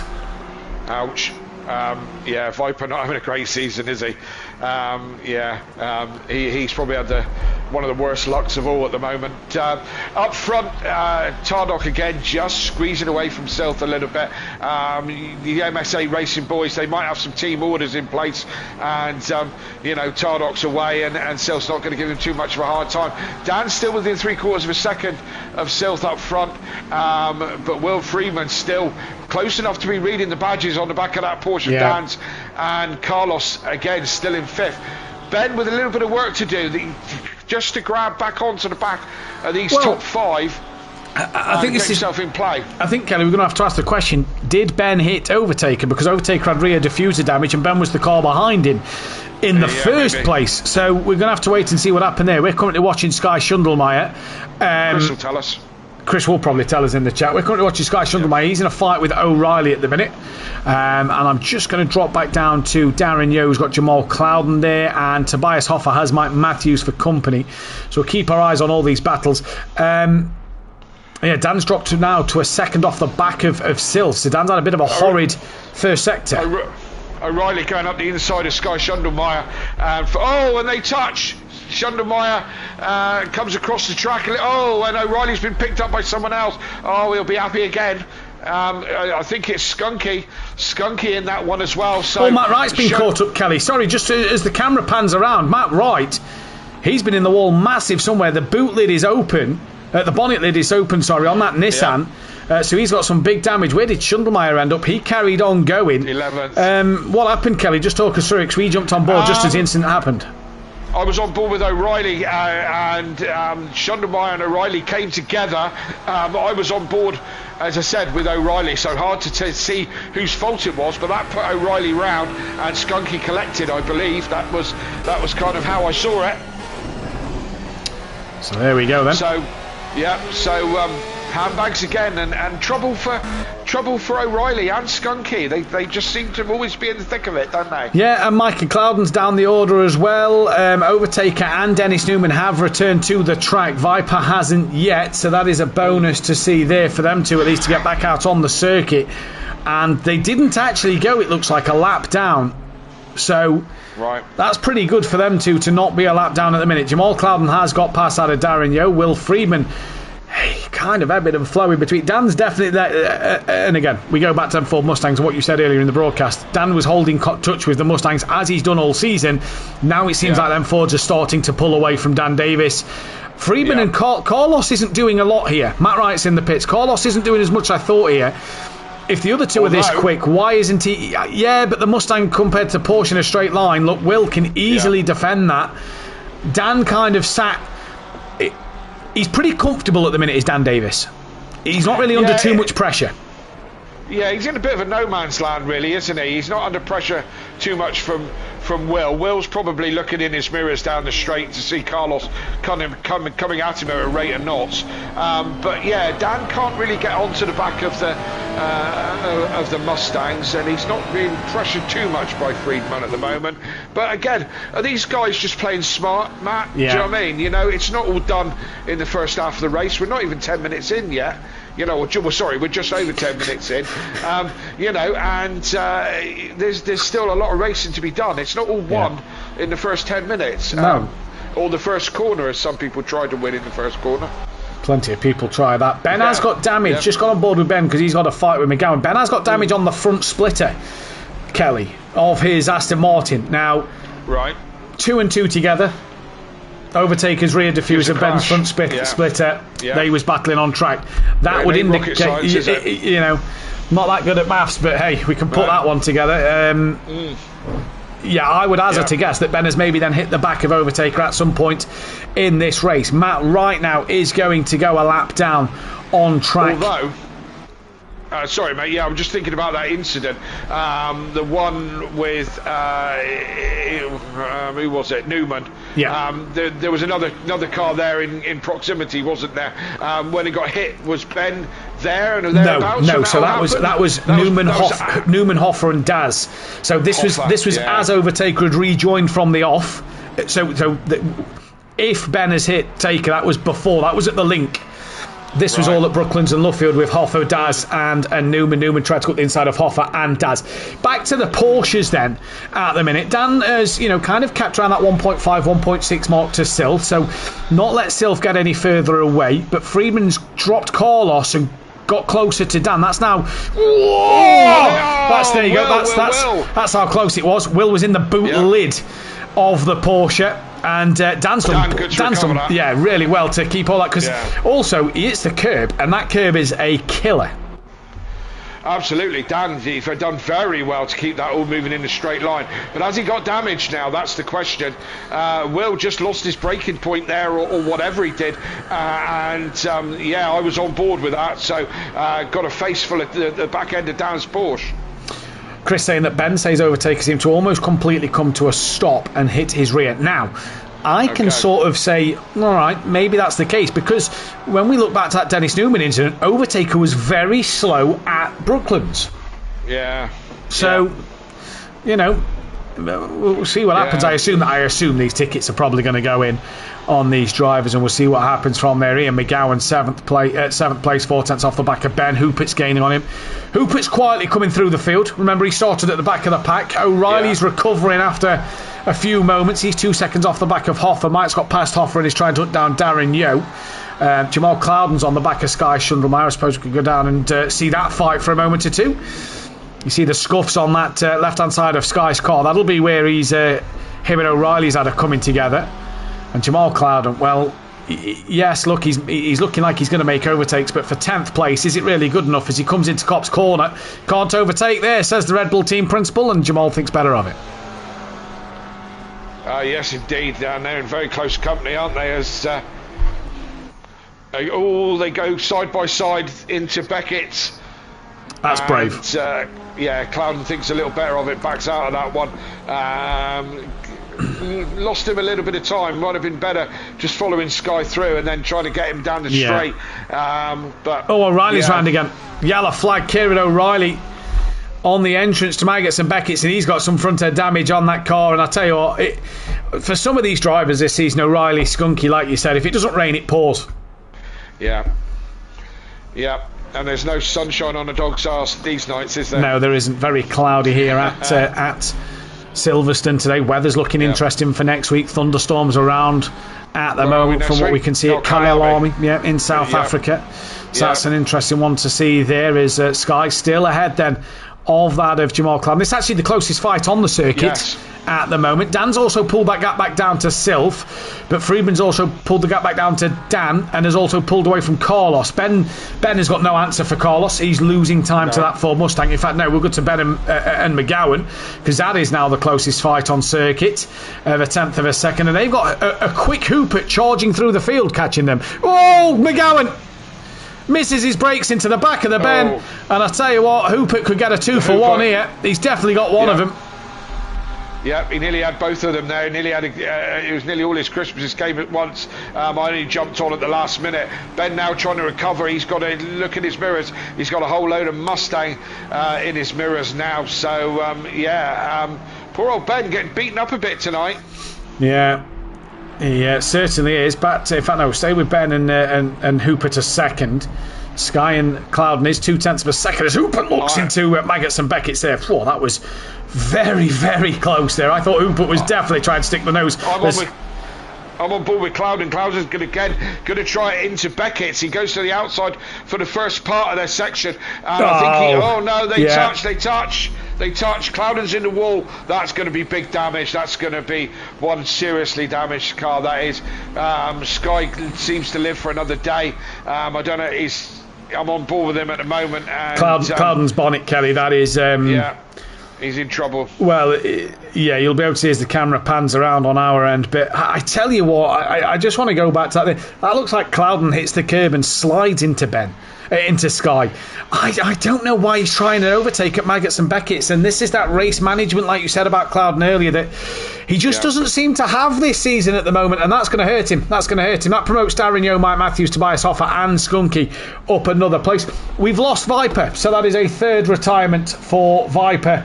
Not only would it's technically minus 30 points, because not only is it minus 5 for retirement anyway, to try and encourage drivers to stay in, but then it's also minus 25 for his third retirement. So that is minus 30 points in a championship that he's just got second place, bearing in mind, where he scored 50 points. So he's come away from Silverstone with 20 points. Yeah, disappointing, isn't it? You know? Yeah, absolutely. And there you go. And already, when I look at this, Kelly, when I look at the championship standings, before race 2 points are calculated, 30 points deducted will put him on to 114. That drops him behind Daz and Will Friedman before a point's been counted. So, there we go. And I know as commentators we always sound so incredibly disappointed when somebody retires, because we want a good show. You know, we've had it in the past here at Simplay when there was no penalties for retiring, and I get it. Matt gets it. You know, things happen. You get angry and you think, I've had enough of this. Sorry, Kelly. Viper's had a hardware issue. He ran wide at Maggots and Beckett's, went over the grass, lost force feedback. Steering was trying to steer all the way to the right, parked the car and tried to get it fixed. That's why he stayed in the pit lane, he's saying, for so long. Okay. So, hardware issue. It will not count as a retirement, because, you know, hardware problems, it's like having an engine failure in the real world. Chris is saying that Hooper has brake checked Ben. Well, Hooper's got in front of him. Just going to jump to Will Friedman and Dan. That's 0.2 of a second. Yeah, interesting. You keep your eyes on that one. I'm going to drop back to Schundelmeier, who's got Daz and Mike Matthews behind him. Darren Yeo having a bit of a better second race than what he did race 1. Obviously, race 1 was kind of ruined by being out of position at the start and got the drive through. Clouden's in the pits, but Sky's been in the wars with O'Reilly, been in the wars with Jamal Clouden, and now he's got 2 Ferraris hunting him down, and I can hear that big Bentley coming after him. Mike's now got on the back of Darren Yeo, as Darren Yeo had a poor club. And let's see what's going to happen here as they come now through form. Whoa, Darren Yeo loose on the rear there. Had to flick it to the left. It seemed to catch it. Looks up the inside. Darren Yeo looks like he's braking really late there and trying to get it into the corners. What's happening with Dan and Will Friedman at the moment, Cal? Friedman's had a bit of a run. Dan was on the grass out of the loop, and down at Wellington Straight, that hurt him, but he took the inside line, defended the corner, and stays in front. But it was a good run for Will, but he couldn't quite make it stick. Dan is a wily old fox. Sky! Whoa, Sky sideways through Brooklands, drifted through. Well, there's your buy one get 2 free, because he's lost 2 places there. He drifted through Brooklands, and you must wonder, Kelly, is that the damage to Sky Schundelmeier from the contact with not only O'Reilly but Clouden as well that's got that car a little loose, and he's lost 2 places? I mean, Dan tells me that the Porsche is loose on the back end, and when it goes, it's incredibly hard to catch. So, a little moment could have turned into a big moment as Friedman, again, in another Porsche, is looking at the back of Dan. And following Dan, you can see the back end of his Porsche very loose, and with a bit of damage and the characteristics of the car, is Schundelmeier struggling now. Possibly so. We're on board with Will Friedman ourselves as we're watching Dan Davis just in front, just a little wide through that last part of club there. Yeah, these two have been all over the place. They've explored lines on this track that we didn't know existed between them. Again, look at that, Dan White through Abbey a little bit. He's actually seemed to gain a bit of time over Freedman. That's put him out of place though, breaking in towards Village. That's just allowed Freedman to gain back up. Quite easy to come across as he has a look into the loop. Dan gives him racing room, more than enough racing room. Dan saw him coming as he got the job done, and they're side by side by the looks of it. Yeah, I've gone back to Carlos. Dan still with the run, had to power out of the corner and manage to just out drag Freedman down the Wellington straight, and so Dan getting the better exit off the corner where Freedman was compromised by taking a inside line. Carlos is right on top of these two now, so watch out. This is going to turn into a three-way fight as Will looking very racy. He is looking very racy indeed, and like you say, Mike Matthews has got past Darren Yeo, I'm noting on the timing screen, so that's a position extra for Mike, puts him up into 10th. But Will Freedman at the minute, that Dan and Freedman just pulled away from Carlos there down the National Start Straight. Dan wide over the curb, that could have pinged a track limit warning easily there. It's so easy done at the exit of it's not only Stowe but at Copse Corner as well. Copse, and on the helicopter shots here at Silverstone, we're just seeing Dan Freedman and Carlos, and with Dan seemingly a little slower than Will. It looks like Dan's got better straight line speed, but Will a lot better through the corners. Dan makes one move to the racing line, and Will's gone defensive on Carlos. So Dan made his one move early, but Freedman had gone defensive on Carlos. I'll tell you what, that nearly turned into Freedman up the inside of Dan. Yes, indeed. These is nip and tuck between these three, but none of them with a clear overtake at the moment. But it's certainly, as I said, nip and tuck. I'm wondering if these lot, certainly the Porsches, are going to be happy to see the pit window and get some tyres changed. I think you're right. The pit window will be with us in about 2 minutes' time, and Will Freedman seems to have a better middle sector than Dan. That's what I'm going to say. Through Abbey and Farm, this section here, Freedman seems to be more impressive than Dan. Look, he's gained right onto the back of Dan and opened that gap back up to Carlos. And this is where Freedman seems a little stronger. Dan seemed to be better that lap anyway. Dan seemed better in the first sector, and this last sector, I'd say, seems to be where Dan is a little bit stronger. Would that suggest, Kelly, that Dan's got his car set up a little... Freedman's got his car set up, a little more for corners than straight line speed? Yeah, possibly. I mean, the last time they went round through the loop and onto the Wellington straight, Freedman had a look down the inside. Dan gave him plenty of room, but because he gave him plenty of room, he had all that traction zone, a wider line, excuse me, to get traction down the Wellington straight and managed to drag it back. As I said, really is nip and tuck between these two. Freedman takes a line, Dan has the opposite line. Yeah. It all kind of pans out again, I'm interested to see how quickly these two dive into the pits. I tell you what, these two must be on the ragged edge of track limits, because they both was over the curbs there on this helicopter shot. Ian Best saying oh no. I'm not sure what he's saying oh no for. I agree.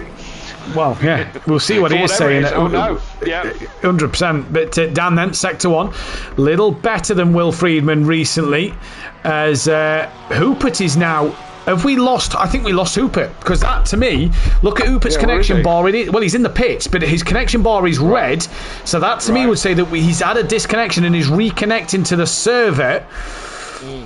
So I think Hoopert's been disconnected after he was ahead of Ben Rooks. That puts Ben back up to 6th and then promotes everybody behind Hoopert.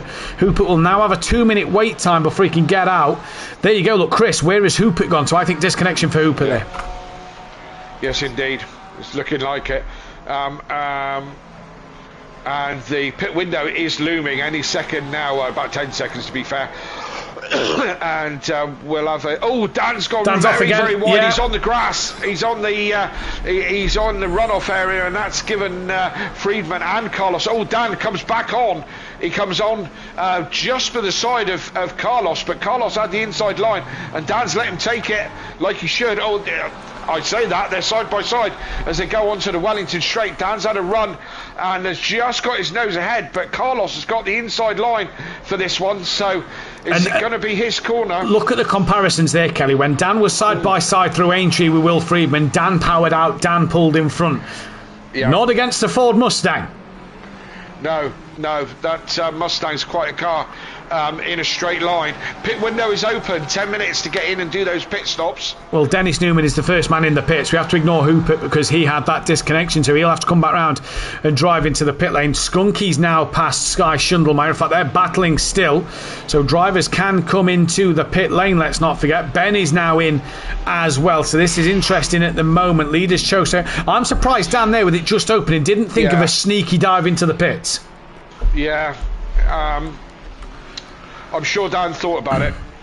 He's off the track again on the exit of Beckett's there. He just runs wide once again. Dan really struggling. Probably overheating his tyres a little bit now. Yeah, well, the contact from Friedman was a wallop, but I don't think it was hard enough to do that much damage. Dan knows the car. He's in the car at the moment. Like the car, Dan's rear of his car doesn't look bad. You know, like you can't see really where Friedman's hit him. So, yeah, maybe more. Like you say, as he overheated his tyres, pushing a little bit too much. But this seems to be the way Dan and the Porsche have gone this season, hasn't he? As the first half of the race has gone well, towards that that latter half of first half of the race, that's where the Porsche seems to have struggled. Yes, indeed. It's certainly not the Dan we know with these mistakes, and I do think he's wringing the neck of this Porsche. But hey, there's Schundelmeyer doing a good job with this Porsche. Friedman tonight doing a great job with this Porsche. So as we've said before, Matt, we wouldn't drive it. Too loose for me. Yeah, exactly.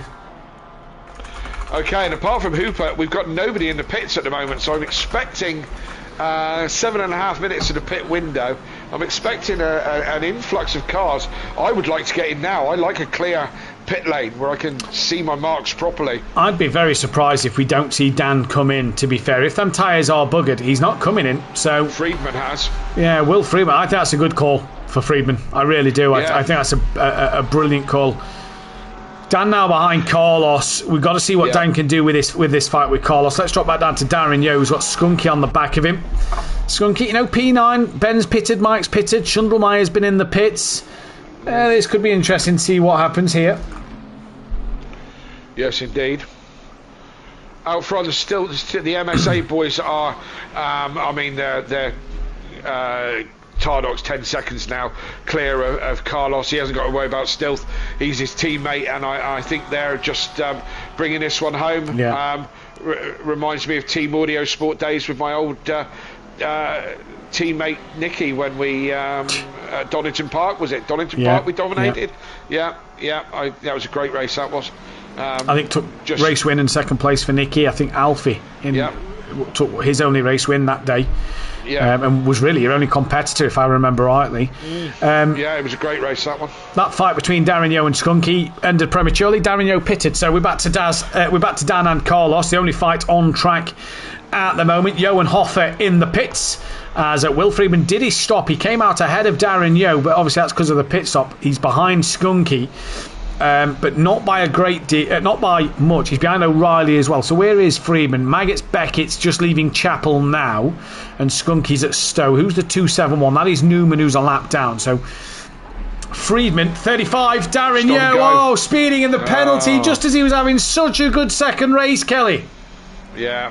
Poor old Daz. He's another one that the drama seems to find him, doesn't it? Stop and go. Do we know what that was for? Speeding in pit lane, was it? Speeding in pit lane, yeah. That's pretty stonewall. Dan still not choosing to pit. No. I'm surprised he didn't dive in the pits then, to be honest. But, massively.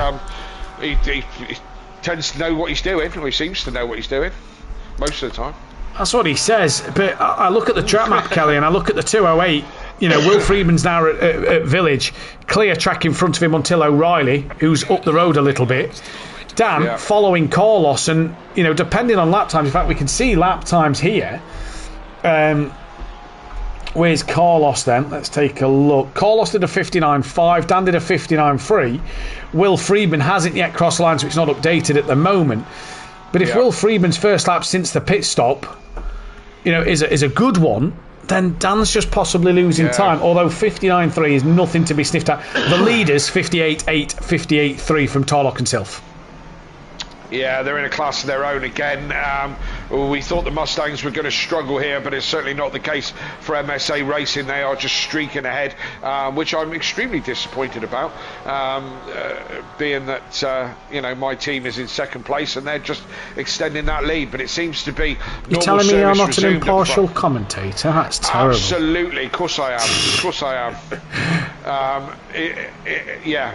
Oh, apologies. Impartial. Will Friedman's first lap was his out lap, so a 2:52 as Dan's getting the run on the outside of Carlos, who went a little deep at Village. Carlos can tuck it back in. Dan's going to try and get the run side by side. They go in towards Aintree now. Dan Davis up past Carlos. Carlos just on the grass a little bit, but Carlos in that Ford Mustang surely going to get the grunt. Dan goes defensive. That's his one move. Carlos is now alongside Dan, and they come together. And Carlos manages to hold on to the slide and goes right around the outside. Yes, he does. Great racing from both these. Certainly dramatic. Dan did a great Dan's move. Got a box. Went out deep. There we go. Yeah. Dan went out deep on the Wellington Straight. Got that huge traction into the flat left after the loop, and unfortunately couldn't make it stick. Power of that Mustang. It's hard going, isn't it? Yeah, for everyone else. It's a machine, and that's what really allowed Carlos to get onto the back of Dan Davis once again and have a look up the inside. Tardock in the pits. We've got Skunky being caught by Sky here. Skunky didn't repair damage. Darren Yo's in for that stop go. Jamal Cloudon's in the pits as well. So this could help Jamal Cloudon gain on Darren Yo. Darren Yo's done his stop go, so away he goes. Jamal's not even gone green yet, so that is that one pretty much on. Overtaker and Matt Wright still got to pit, so that's going to be interesting to keep our eyes on. Yes, Friedman just coming into the last corner, and Dan, still stationary at the pits. So I think Friedman's going to go through quite easily, to be honest. Yeah, Dan's still not moved. I think you're right. Friedman's crossed. If Dan's not green and moving by now, by the time Friedman's crossed the line, then Friedman is ahead. And the worst thing is Dan's got Jamal between him and Friedman now, and here comes the 271. That's Dennis Newman. Will Dennis Newman be in front of Dan? I don't think he will, but Dan's got to clear him and Jamal. There you go, drive-through penalty for Dennis Newman. So Dan's not going to have to worry about him any longer. And undercut clearly pretty powerful, because look at the gap Friedman now has. Or was that the fact that Dan was stuck behind Carlos? Well, yeah, this is what we were saying, wasn't it? That how much time has Dan actually lost behind Carlos, and should he have followed Freeman in when Freeman this is the question. We said that Carlos and Dan were doing 59s, didn't we? Carlos's last lap was a 59.7. Bearing in mind he went deep and got overtaken by Dan. Will Freeman's first lap since his pit stop 58.4. So shoulda, coulda, woulda, Matt. Do you know what I mean? 100%, yeah. Yeah, it's very easy to sit here and say let me ask you a question though, Kelly, because Dan's race management is normally better than I think what he's done today. Do you think the pressure at the moment, I'm not saying that Dan's under pressure, but because he's in a Porsche that's not as strong as the Fords, he's got a bit of pressure trying to defend his championship. Do you think that's caused him to maybe make these misjudgments? Because I think that Dan of old would have either followed Friedman in or pitted first lap behind Carlos. Yeah, I mean that would have been my thought as well, and I know the guy quite well, wouldn't say it's the pressure. I think maybe just these mistakes are just the Porsche not doing what it should, and I mean he's trying to take it to the very front, and we know he's a very capable driver. I mean he's the most successful driver in the league, by quite some way. But I think his car choice this year has put him on the back foot, and maybe he's just overdriving the car. He'll say he's got Carlos though. Look, Carlos just come out of the pits. Dan was side by side. We're side by side. Undercut though, Kelly. Look at Will Friedman. He's put 4 seconds between him and Dan. Dan's undercut Carlos. So, undercut is the way to go. Undercut is definitely working here at Silverstone, and I mean Dan only just in front of Carlos, but in front of him, and that's what he needed, because he wasn't getting round him. But should he made a difference? As I said, shoulda, coulda, woulda. It's very easy to be critical of what other people are doing.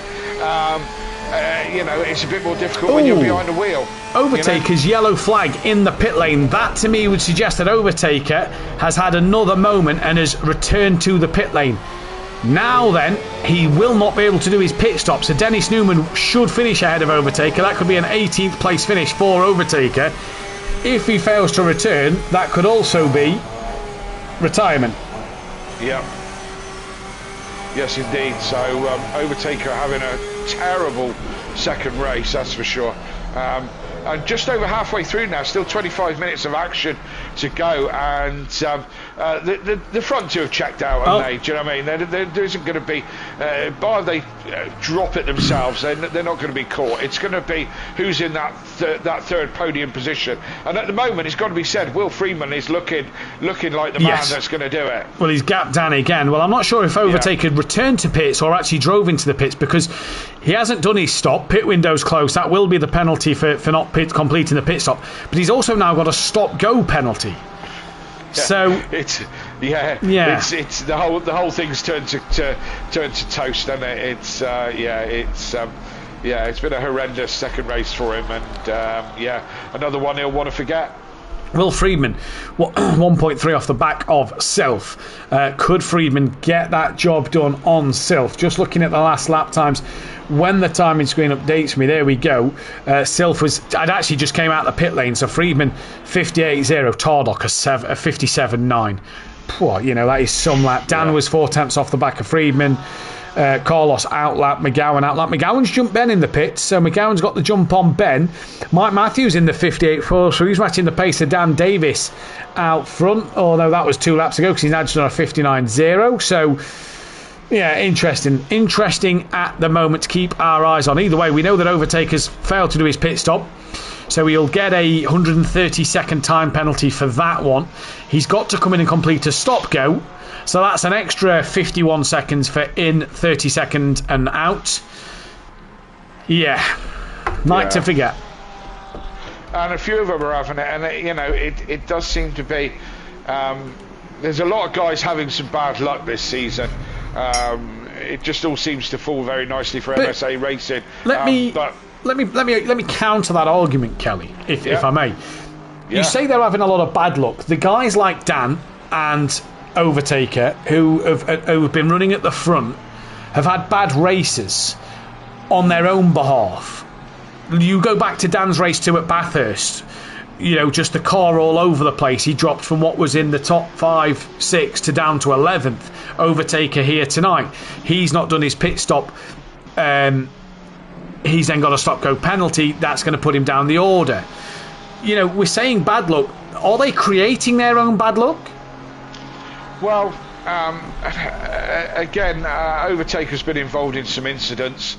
Earlier when him and was it Newman got together, and Dan last week at the race 1 at Bathurst, was in trouble through no fault of his own. Again, it's all the rich tapestry of a season, isn't it? And you've got to remember that you even on your worst day, you have to do your absolute best, because that 1 point or a couple of points that you may drag back might be all the difference. And I say it every week, I've been there. I've been there. I've given points away, or given up or whatever. It's good, it's better. Dennis Newman will not be Overtaker, because Dennis Newman has been disqualified from this race. Oh dear. That is for not completing his drive-through penalty.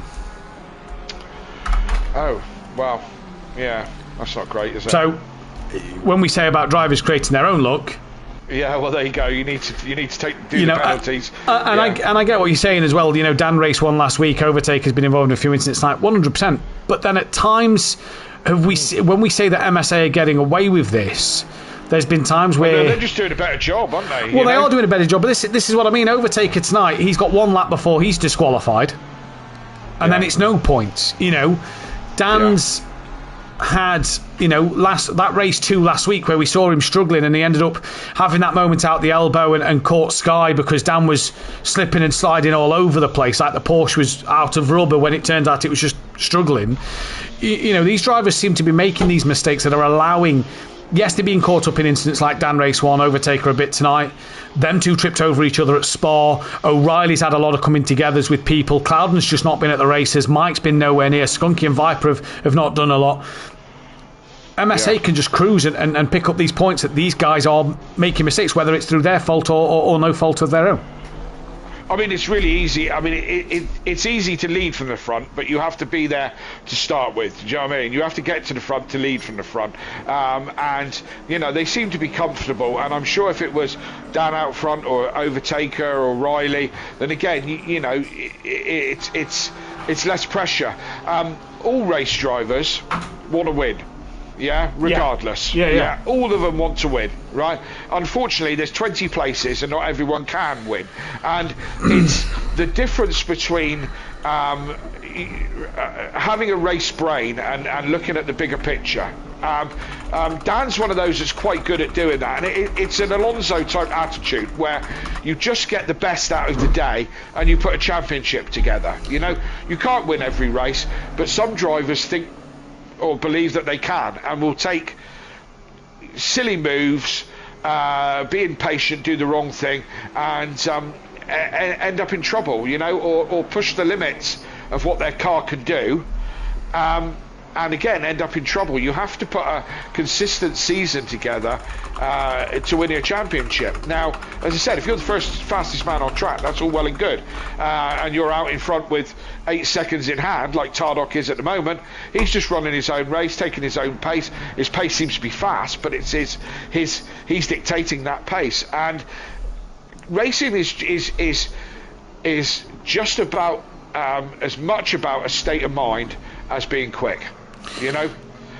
You say about Dan in the past is not necessarily won the race, but done what he needs to take the points race. This of Tordok at the minute and Sylph reminds me very much of Dan last season. Lex is pretty dominant in Dan's hands, kind of ran away with the championship. Yeah. He's not really been pointsy himself, as in we use the word pointsy in terms of to reflect on how Dan normally builds a championship by being points. He's not really been that this season, has he? That's the problem. Overtaker completes that stop-go penalty. Sadly, Frimmick will slowly be 17th place. He will be getting that 130-second penalty for missing the end. We're watching O'Reilly on the back of Tobias Hoffer here in the Bentley. O'Reilly having a look up the inside to Brooklands. But yeah, Dan's not really built that championship this year as normal, has he? No, and I mean, both of us know him really well, but we can't get in his head. What pressure is there with being, the current champion, being the most successful here, as O'Reilly puts a move on Hoffer and gets that done into the start-finish straight, and I say gets it done, as they go into Cops, because everyone knows you can't pass at Cops. Yeah. Funny that. O'Reilly's got the job done and is away off up the road. He's got Schundelmeyer. He's got a few seconds to catch up to Schundelmeyer. So let's see how O'Reilly gets on. But yeah, we don't know the pressures of being, everyone wants to knock the top dog off, don't they? Yeah. Indeed, they do, and I think he's been well and truly knocked off here, to be fair, this season. The Sylph and Tardok especially have done a stellar job. Carlos and McGowan both lapping 4th and 5th. McGowan's dropped Ben. Ben's not really in this race anymore, and there's not really anything happening at the moment. So this gives us perfect opportunity, I suppose, Kelly, to move over to what was announced earlier today. Literally, just before we came on air. I'm trying to find it now. PN Motorsport put it on the Discord. Can't find where. Yeah. Rennsport came out last December and is obviously the next big thing in terms of sim racing. A lot of the top sim teams use it. The ASL R1, the big Saudi-backed championship with the top sim racing teams of Williams Esports, Team Redline Racing with Max Verstappen, Apex Racing, all competing. They race on that. It's been announced today that it's coming to console. excellent. I presume on PS5 and Xbox. Yeah, on both. And sorry, tell me again. What's it called? Rensport. Rensport. How are we spelling that? REN. Hang on, I'm trying to do it myself. Right. RENN Sport. Okay. And I believe that there's a huge selection of cars, is there not? But not a huge selection of tracks yet. Small cars, small tracks, but it only came out in December of last year. Sure. Now, what cars they've got is a handful of GT3s. Not overly bothered about them. The two that perk my interest, or three, maybe four. Yeah. We've got the Praga to do a Praga Cup, which is a nice small little car. Yeah. The Toyota touring car, which I think could be an interesting one. Yeah. The BMW hypercar and the Porsche hypercar, with more tracks coming soon and more cars coming soon. Obviously, it's a brand new game, so stuff will continue to be developed as it goes on and on and on. But this is, I'm just looking at it on Twitter here, people asking about what's coming, and Rensport immediately responded saying many things are being developed as we speak. So there's lots more to come with it, and is coming out this year. That could add to the console world. When you think of the console in terms of what sim games you have to offer on console, you've got this. And that's really about it. Formula 1 and Gran Turismo, as good a game as they may be, they're not full sim. So if you're looking for that sim experience, they're not going to bring you what ACC will bring you. We know that Project Cars 2 is dead in the water. We know it will be dead in the water because EA have decided to pull. They've pulled the plug on it. And Project Cars 3 was a disaster. With Rensport coming to console, that's huge in terms of, we was promised a touring car game, never got it. No. Le Mans Ultimate promised to be special. It's only PC. We know iRacing and R-Factor will always only be PC, but the fact that Rensport have gone, let's open this up to everybody, is massive. Yes, and as much as we like ACC, there is still many levels of ACC that aren't that user friendly. Certainly, from our point of view, as commentators and broadcast facilities, there needs to be more elements. And I wonder if this Rensport has got some more of those broadcast elements that we can do with, to make a good show of it. And I mean, let's face it. What ACC they say is as close to driving a GT3 car as you can get, right? As realistic as you can get, right? So that realism, apart from it hurting when you crash and having to pay for it, that realism is only going to be small tweaks, and improved graphics, improved gameplay, so on and so forth. The tracks are the tracks. I've always said I would like to see a sim where you could download any car, any track, and race that. But I think from a full package of a sim racing game, that's what we need. More broadcast facilities. I'm sure there's a dozen other things that we could put our heads together and would want to see in a proper sim. But hopefully this is the future, Matt. I think what it gives us console users, especially, Kelly, is it gives us an option. Yes. Doesn't it? Because at the minute, if you're a console player and like Sim Play Motorsport, we've been console for coming up to 5 years, as Overtaker's just got a drive-through penalty. If it wasn't for a qualifying ban, you'd be parking that car up and retiring it. I'd be setting fire to it. But exactly. Yeah. But as a console user, Kelly, options are limited. So the fact that Rensport, and like Chris says, is this one that's better than iRacing? This is the one that is tipped to rival iRacing that R-Factor couldn't do. So if it's tipping a game that is at the forefront of sim racing, to get that on console is just huge news for a console driver to then go, I've got options now. And to channels like ours, Kelly, as well, is we can sit here and say, right, because there's only a small selection of GT3 cars on Rensport, we're going to stick to doing the GT3s, which is what Simplay is known for on ACC. But we're going to bring you a Praga Cup. We're going to bring you a Hyundai Touring Car Series. We're going to bring you a Hypercar, BMW and Porsche Championship, because we've now got these options of doing this. When do we believe it's coming to console? they say on their Twitter, it says 2025. When somebody said, do we have an exact date, it just says later this year. So it's, I'm optimistic in the fact that I've read their tweet. They're replying to everybody. So it gives me confidence in the fact that unlike the touring car game, you heard nothing from Motorsport Games in terms of what's happening with it.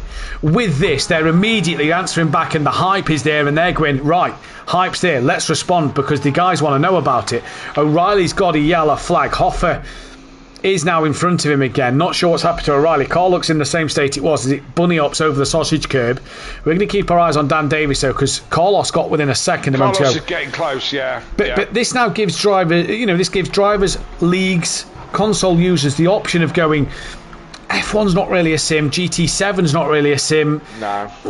Okay, ACC, Assetto Corsa Evo got announced. That's only PC. There's no date on that coming to PlayStation 5. That's out on PC.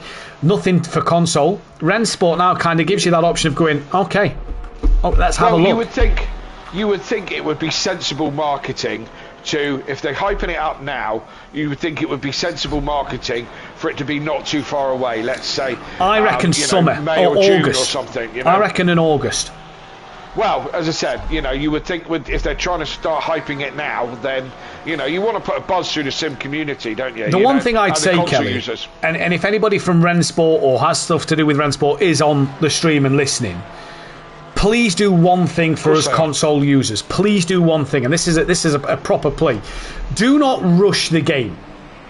Do not be like EA Sports and F1 where it's rushed and it's came out and F1 from 2020 to now has dipped. Please be a game that is like ACC.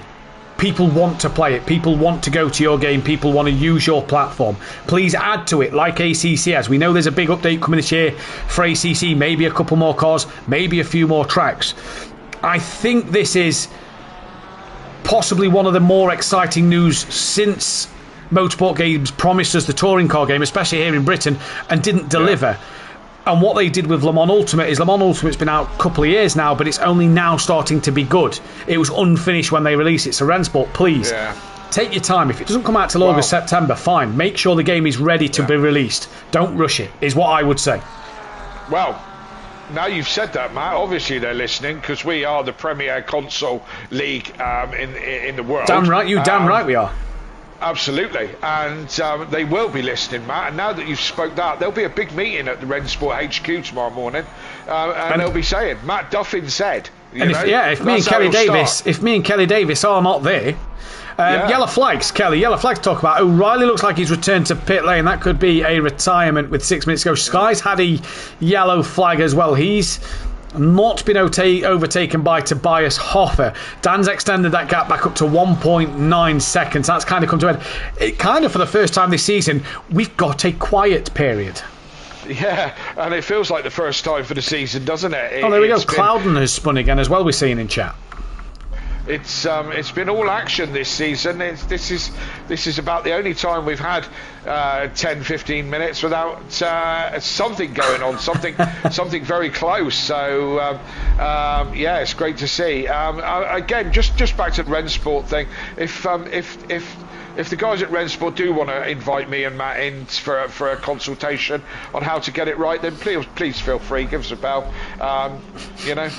We'll happily sort you out and straighten you up on a few things. Because my God, like you say, if this is a PC game, Kelly, you look at iRacing, you look at some of the cameras and broadcasting capabilities on iRacing. If you can bring that on Rennsport, similar to that, for console users, my days.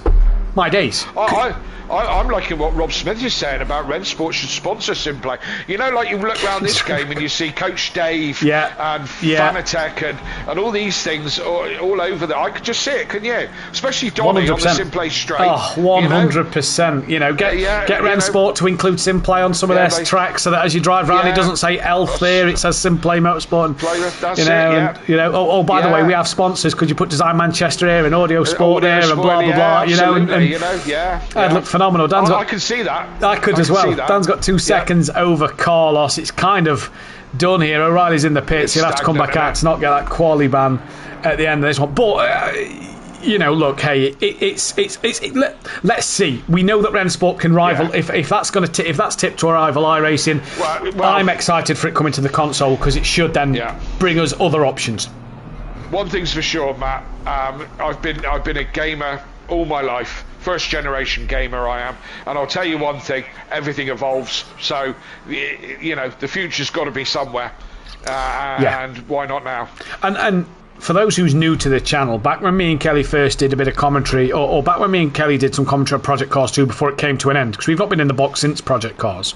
No. We'd done a couple of test races that we'd streamed on ACC, and what we'd said was, if you could have the physics and drivability of ACC, the graphics of and camera angles of Gran Turismo, but the broadcasting capability of Project Cars 2, you'd have the ultimate sim game out there for console. Yeah, absolutely. Because we can now knock Project Cars 2 and say, when you think of it back to this, it's old now, though, isn't it? It's outdated. It's outdated. Yes, we can't slate Project Cars 2. It's done us. No. It's brought us many a good race. But compared to ACC, it's outdated. What it still has is a better broadcasting capability. Yeah. And for those of you who didn't know what Project Cars 2 broadcasting was, Kelly and me would sit in the comms box. What you would see, so I would be the commentator, Kelly would be my TV director, is what they class it as. And what we'd see and talk about is whatever Kelly would show us. A bit like in the real world. You've not got Martin Brundle and Crofty picking their cameras and choosing their cameras. They're talking on what the director sees. And that's what we had. And it made it brilliant, because at the moment, I do like this one in terms of you watched a fight of Dan and Friedman earlier. I was watching Hoffer, Daz and Mike, and we can get them little intricate things there, and it's nice. But with Project Cars 2, we had the nice little timing thing across the bottom. We had the track map come up. We could see the speedo with fuel. You just had little things that made it better.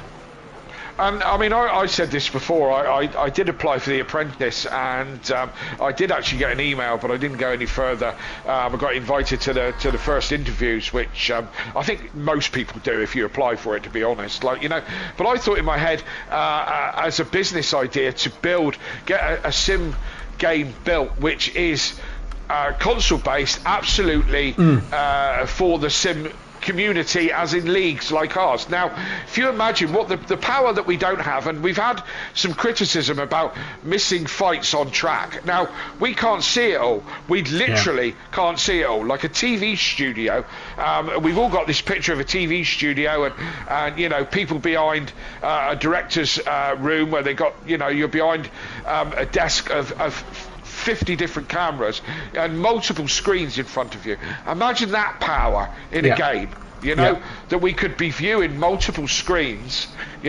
putting picture in picture on the screen for people and being able to see these things. The power of replay as well, we've got a replay, but not really, and it's all a bit clumsy and a little bit hard to work with, to have those powers to be able to broadcast like an actual studio. Imagine that would be amazing. Incredible. Jamie Brazy says, add the pit lane mechanics from Project Cars 2 and it would be perfect. Disagree with that one.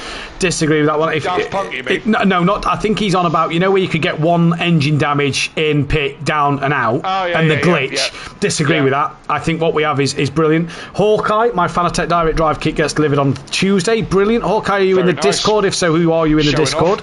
And Rob Smith, Project Cars 2, more cars, more tracks with ACC physics. Yes, please. And that's really what we ask for in a sim game. Don't get me wrong, ACC is fantastic. They worked with the GT World Challenge guys and worked with the real life people on them series to get this as close to it as possible. They gave us Porsche Cup, Super Trofeo, Ferrari Challenge, BMW M2s, GT4s, the British tracks, the GT Intercontinental tracks. We've got the GT America tracks. We'd love Asia to come. I think that's a big one to get, the Asia tracks. And yes, I agree that ACC on console is one of the best games in terms of how good these cars are. If that was Project Cars, where you had 4 touring cars, you had LMP cars, you had Clio Cups, you had Ginetta Juniors, you had all these kind of cars, just imagine all them. Just imagine a Ginetta GT5 series with this realism. Imagine a touring car series with this realism. You know, we go into we did what was it? We did the Daytona race, didn't we? Daytona 24 hours. And we did GTE and LMP1.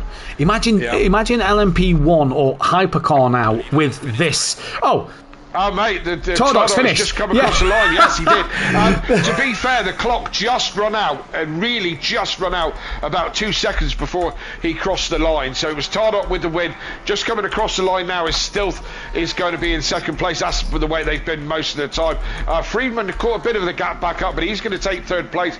Dan is going to be a respectable fourth. Carlos, a couple of seconds behind in fifth. McGowan is going to be the best of the rest in sixth place as he just comes around the last couple of corners to finish off the lap and take the checkered flag. So that'll be McGowan in sixth place. Good strong run from him. Ben just behind for seventh. Harris just behind that for eighth. Mike Matthews and behind a lap car by the looks of it. He's coming round the last corner now, going to take a strong ninth place.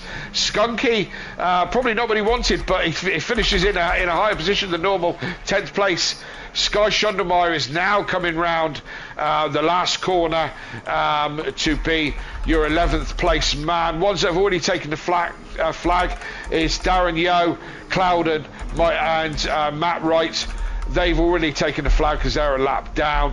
Hoffer is probably your last man on the lead lap then. Darren Yeo's in the pits already. And Hoffer in that big bad Bentley takes the last corner for the last time, and he is going to cross the line in 12th position. Not a bad result for the big car, really.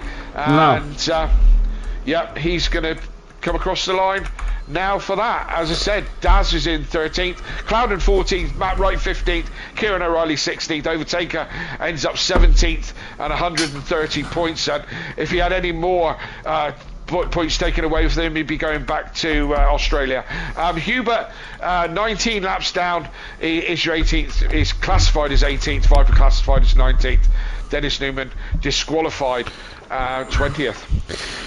So apologies about missing the end of the race, but me and Kelly was a bit carried away there. Rob's going to say we want Le Mans. Mike saying fully custom liveries with our own graphics would be amazing. Jamie Brazier, more meant the mechanics stood around. So Jamie was on about Daft Punk. There we go. Either way, pretty dull end to a Silverstone race. We are going to jump into the Discord call, and we are going to try and see if we can get an interview. So we'll be back momentarily.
Oh, Daniel. Hello. How did that go for you? Yeah.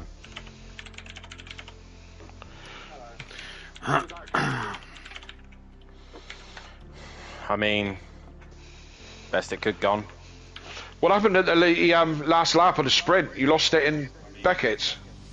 Yeah, just the car just did a weird snap.